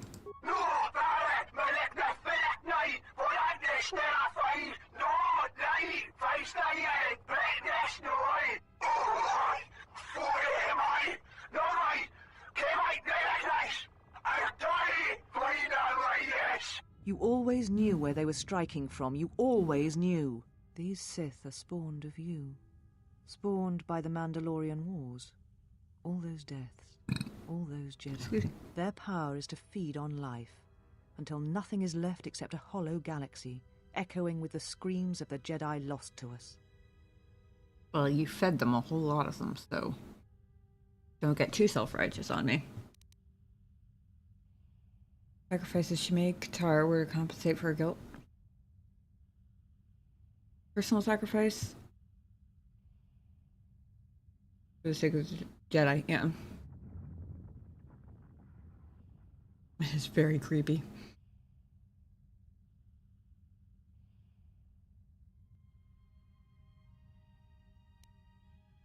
that where Kreia has gone? Yes. I had thought she was awaiting me at that place, but I see now that she lied. It was not meant for me, but for you. She has gone there. She is waiting for you to travel to Malachor 5, to finish what you started.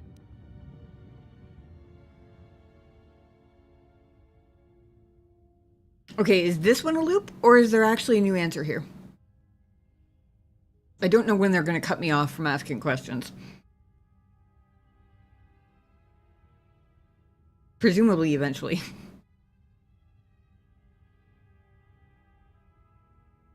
Is this time when they're saying what happened to you a loop, or is it yesterday when you beat the game you forgot about the Sith holocron, so you got jump scared by them? Kreia lied again. How unexpected. Right?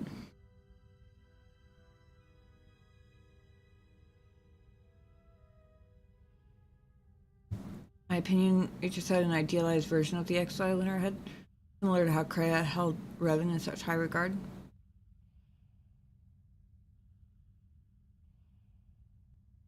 The issue is the exile isn't Revan, but Atris thinks the exile is like Revan, so Atris adopts the ends justify the means philosophy of Revan. Fundamental misunderstanding of the exile's character. That's a good way of putting it. Right. I was just wondering if asking her what happened to you again for the third time actually does anything different this time. I could have just clicked on it, I suppose. This knowledge of the Sith, it is my attempt to hold on. Yeah, okay. Ooh. But that means I do get to try other... It's not your responsibility. This knowledge is forbidden, and there's a reason it is kept safe. Once I was a historian. No, the same thing. chronicler of the Jedi. And when both wars passed me by, I was determined that I would not forsake battle again. In some part of me, I knew I had made choices, compromises, but always for the sake of the Republic, of the galaxy. To do what you had done, at times, did not seem so wrong.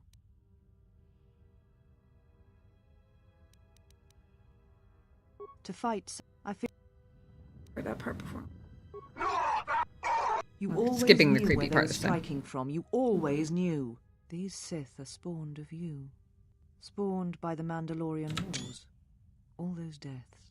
All those Jedi. Their power is to feed on life. Until nothing is left except a hollow galaxy, echoing with the screams of the Jedi lost to us.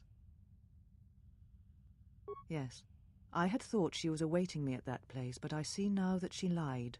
It was not meant for me, but for you. She has gone there. She is waiting for you to travel to Malachor 5, to finish what you started. In case it doesn't show up in the journal, I got to screenshot it. What I started? Yes, you are an echo in the Force. A hollow space where it has been wounded.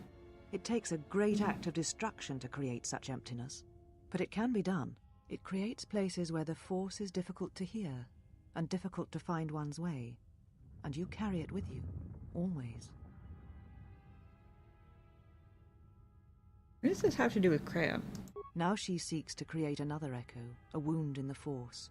Greater than the one before, greater than the one you caused. It will deafen all touched by the Force until no life is left. You were strong enough to withstand it once, but few have your strength in such matters, especially if they are unprepared.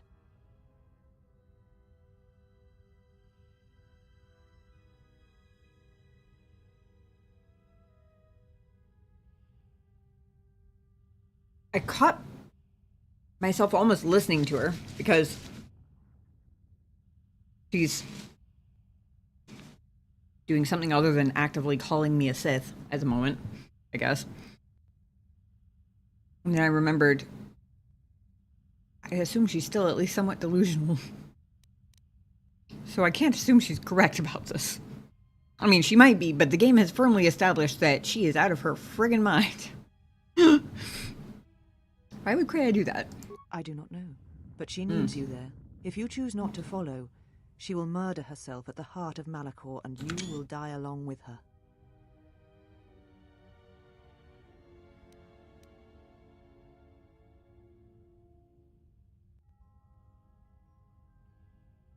Oh my god, so many good questions. Hope I get to ask all of them.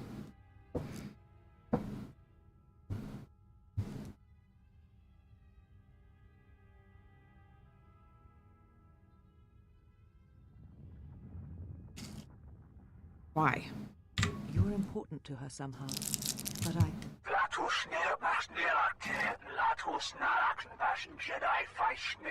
Creepy bullshit. but I do not know for certain. Ah.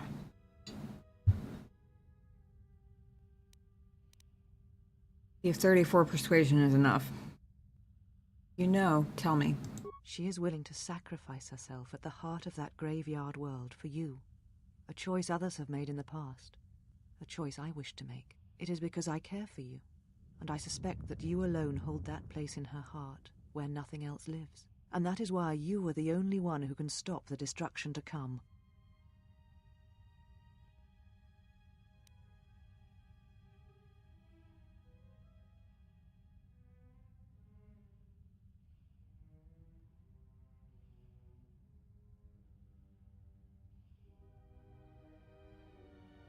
Mission a series on Kreia's ultimate motivations too. Because there's the obvious answer, but then there's what I think true answer. It's evidenced by bits and pieces throughout the game.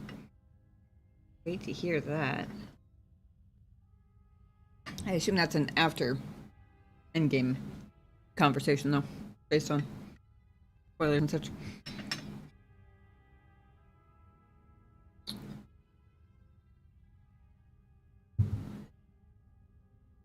So, just to make sure I'm keeping up, because it is 1:30 in the morning. Atris is saying that Kreia is going to go kill herself and therefore me on Malachor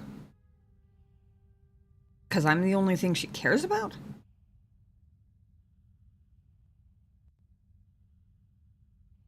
i.e. be prepared for schizo rambling that will make Atris jealous.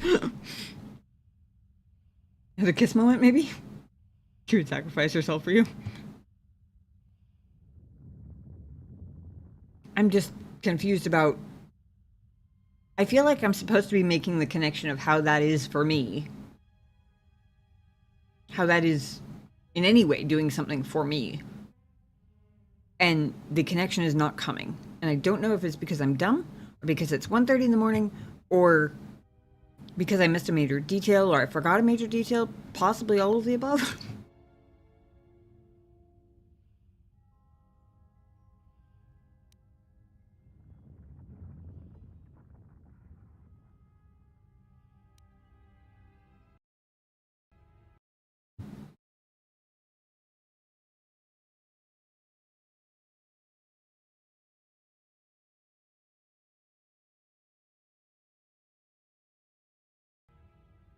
I didn't tell you so badly, but I don't know if it's considered a spoiler or not. If it's something I should already know, based on context, because I do only play once a week, so it's really easy to like forget little details and like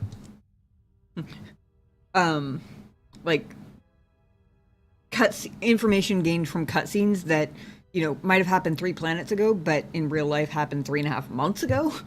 That stuff's easy to forget. If it's something I should already know at this point in the game, by all means tell me. If it's something I'm not necessarily supposed to have figured out yet, then I would probably consider it a spoiler. Without knowing the context, that's the best definition I can Give you. Game tells me next week. Okay. Great Sith, why would she do such a thing? She seeks the death of all Jedi, all Sith, and the death of the Force. It is madness. It is impossible. But she believes you are the key.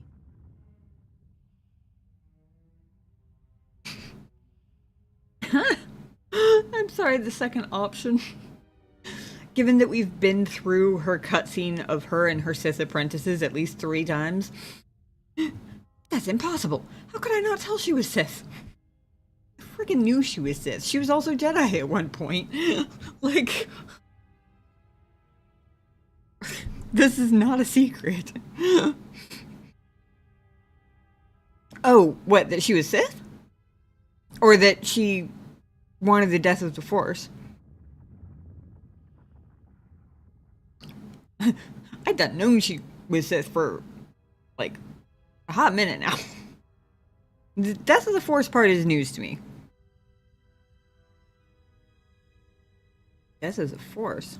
There are places in the galaxy dead to the Force where nothing lives, where the echoes travel forever and do not reach their destination. And these places may be created, even from the simplest of events, the slightest of motions.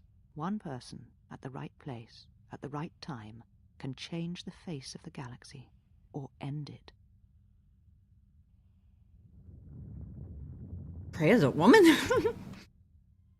Krea wants to absolutely destroy the Force? The key to destroying the Force forever. Gotcha.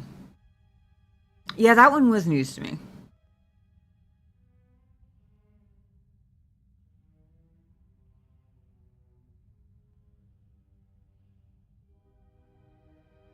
So now my questions are all things I can't possibly know yet. So, rhetorical questions for chat, but as in not real questions, just thinking out loud questions. But now I'm thinking, so if the 2 creepy evil Sith dudes were her apprentices, but then they beat her up and threw her out, because we've seen that cutscene quite a few times now. The way she spoke about the one not being a man anymore, being like a monster that just, or a black hole, essentially.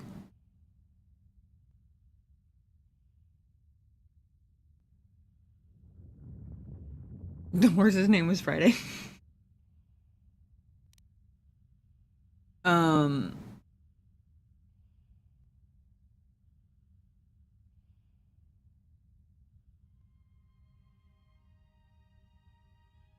trying to remember in more detail how she spoke about that, because I definitely got the impression she spoke about that as though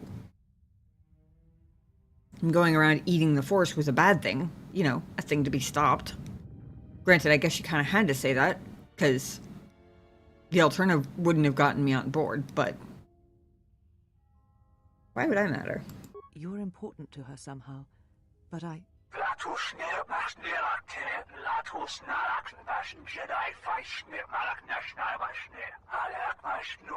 But I do not know for certain. We've been here before, but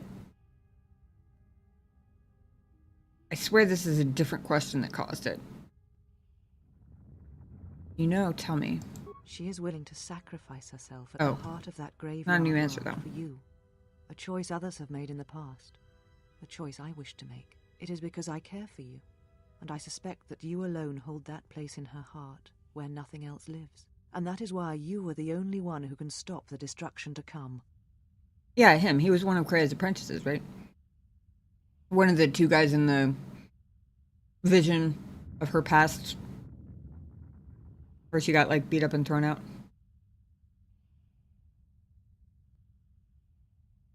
Practical reasons why Nihilus must be stopped for sure. There are philosophical reasons for why Krea hates both Nihilus and Scion.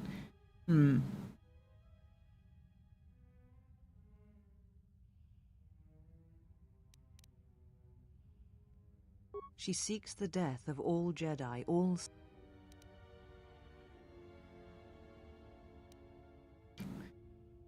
It's a dumb question, because I definitely knew she was Sith, but I want to see what she's going to say anyway. That's impossible. How could I not tell she was Sith? Because the Force had been stripped from her, as it had been torn from you. At times, I wonder what we would be if the Force was taken from us.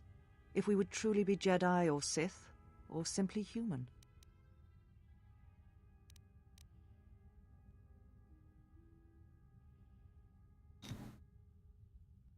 This is a question I haven't had before, I don't think. You bring about the death of the Force. There are places in the galaxy dead to the Oh wait, Force where maybe I did nothing ask that one lives, before. where the echoes travel forever and do not reach their destination. And these places may be created, even from the simplest of events, the slight. One person, at the right place, at the right time, can change the face of the galaxy, or end it.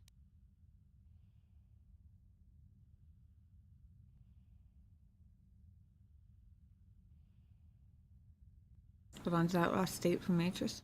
Last statement? Oh, fuck. You're testing my 1:40 a.m. after a day at work brain. Oh, the would we be Jedi or Sith or would we just be human? Gotcha. You're important, but I do not. It is I know we're going in circles. She seeks. Yeah, we're definitely going in circles. And the one. Just wanted to verify. But I do. It is. Smaller and smaller circles, it would seem. I've heard enough. This matter's finished. And what will you do with me now? Abandon me here on this dead world? Or end my life as I wish to end yours?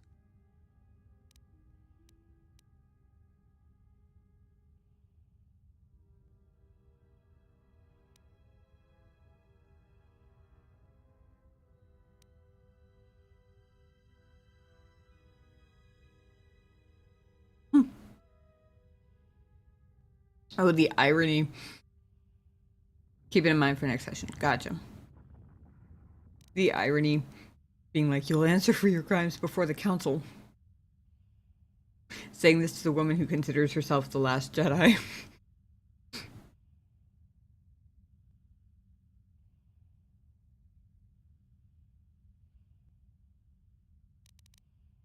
Oof.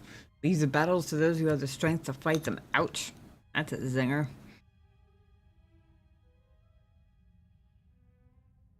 Oof.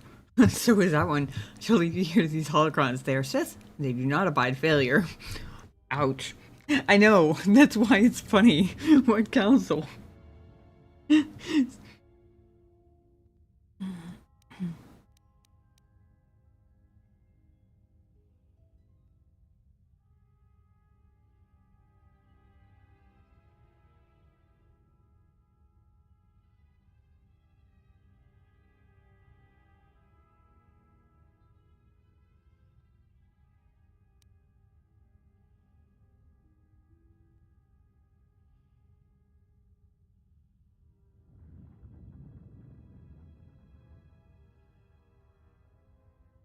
Just choose option one and then kiss her.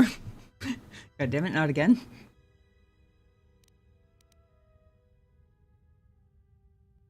Not again what? Me overthinking dialogue? I am almost done, I promise.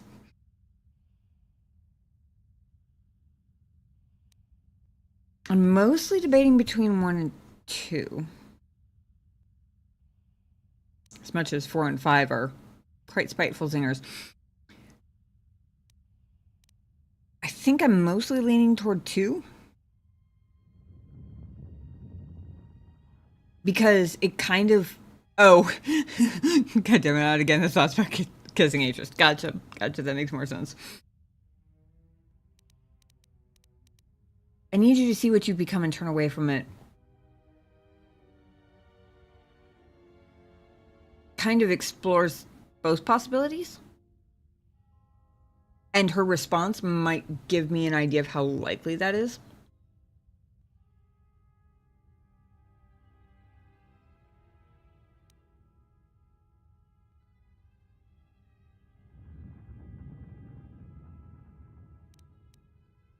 The whole leave you with the holocrons, they're Sith and they don't abide failure thing, combined with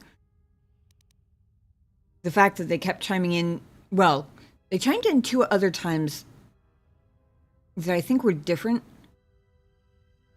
But the one time they were chiming in repeatedly was right before the persuasion, which kind of makes me wonder two things. It makes me wonder if she's being actively influenced and maybe separating her from the holocrons would vastly increase the likelihood that she actually could see what she had become and turn away from it. But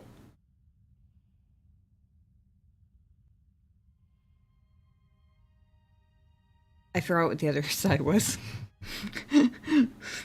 Lost half my point midway through.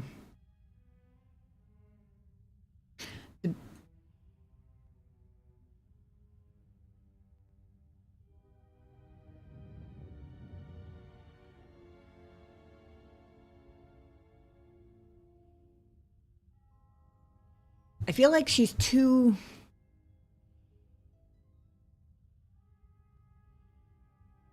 Her stupidity combined with her arrogance makes her dangerous. I feel like it makes her too dangerous to actually do nothing with. The only thing that's making me consider option one is whether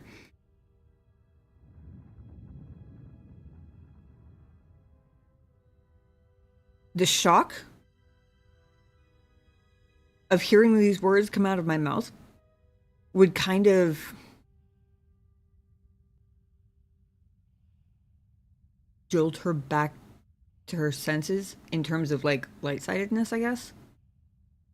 Like give her that final push.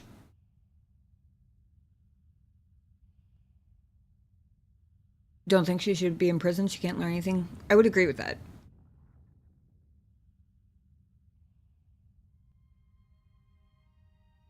Which is primarily why I'm considering the first two. Nothing feels like a major risk and likely a tactical error. Except for the fact that the rest of the line could potentially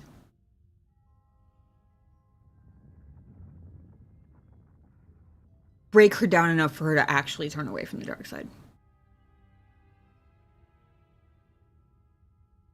If that makes sense. Because it kind of strikes at the core of everything that's driven her so far. And she wouldn't be expecting it coming from me. Which adds to the punch of it.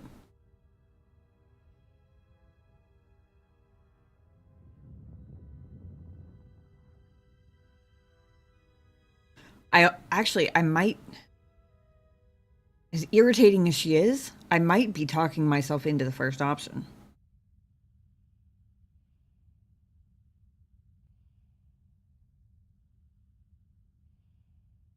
I need you to see what you've become and turn away from it is good because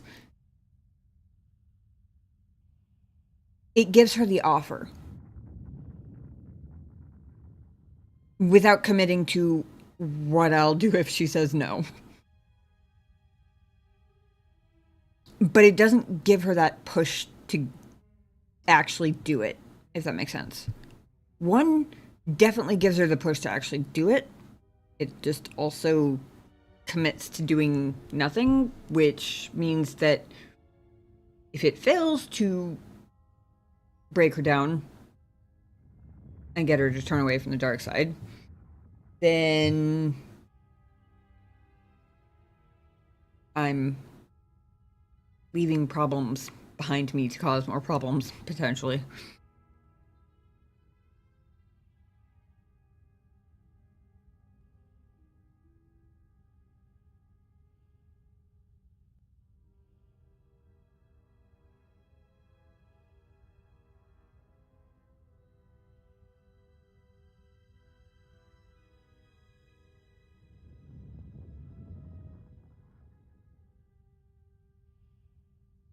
She did say wished to end, past tense.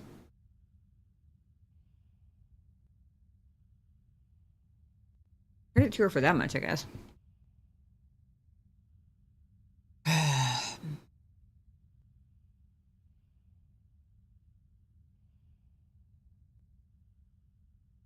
How much am I committing to the angelic path is kind of where this feels like.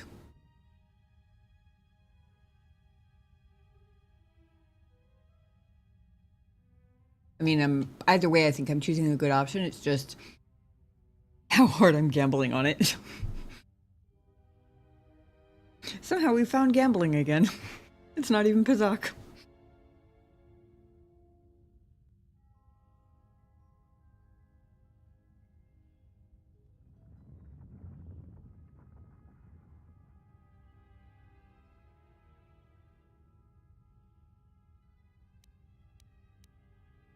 God, I hope this line works like Hallmark movie level miracles.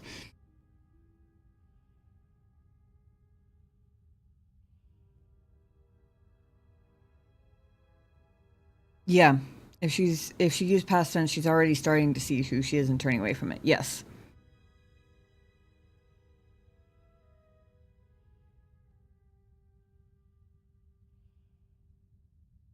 The thing is, if I go with option 2, I'm not sure if I can, even if I believe whatever she says in response, I'm not sure I can trust that it'll stick, if that makes sense.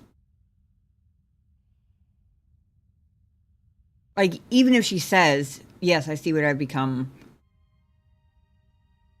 I reject it, whatever.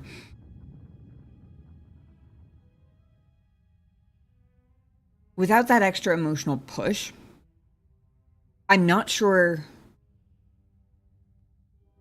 that, like, even if I believe that she means it in the moment, I'm not sure if I can trust that it'll last, if that makes sense.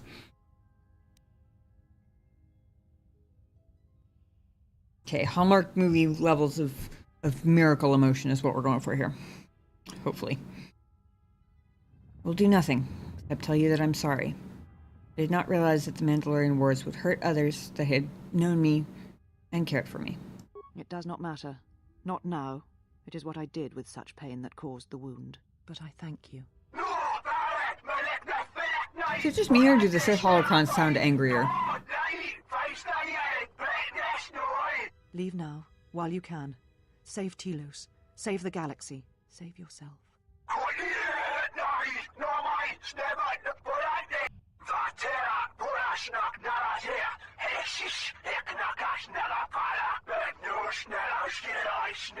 No, I could not bring myself to tell her. It would have changed nothing.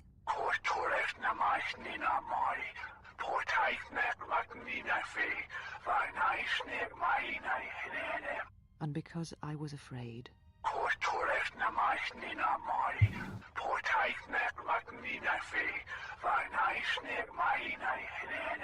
You know what lies at the heart of Malachor 5. I had thought it was in the past, yet it has become the future. And all that has happened there will happen again. And that is why I cannot bear it. Because it is Malachor 5. And because she was lost there once. And I fear she will be lost again. I do not understand why the Sith permit such teachings to exist. They cause only echoes, wounds in the Force.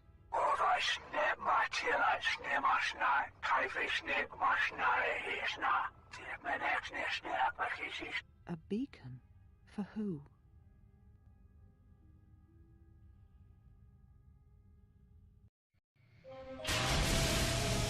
Nothing good.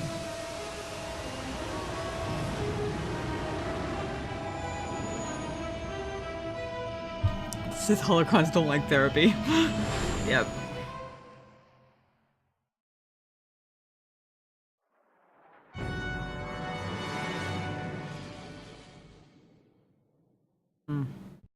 Beacon for whoever's in that shuttle, I would imagine.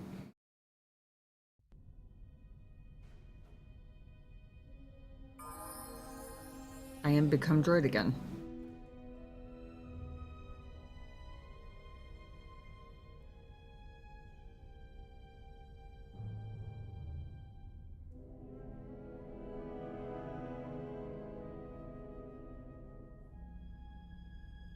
I'm so confused. I love plot points that never get resolved. Seriously? We never find out? That's some bullshit.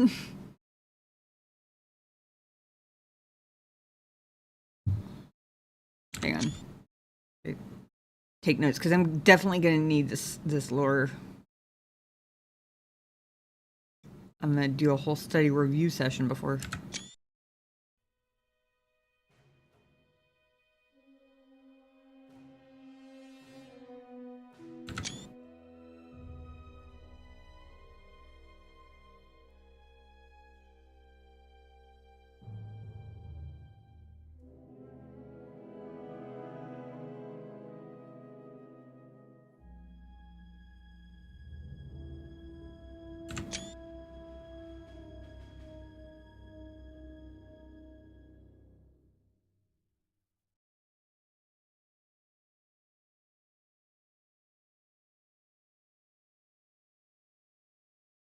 Wait.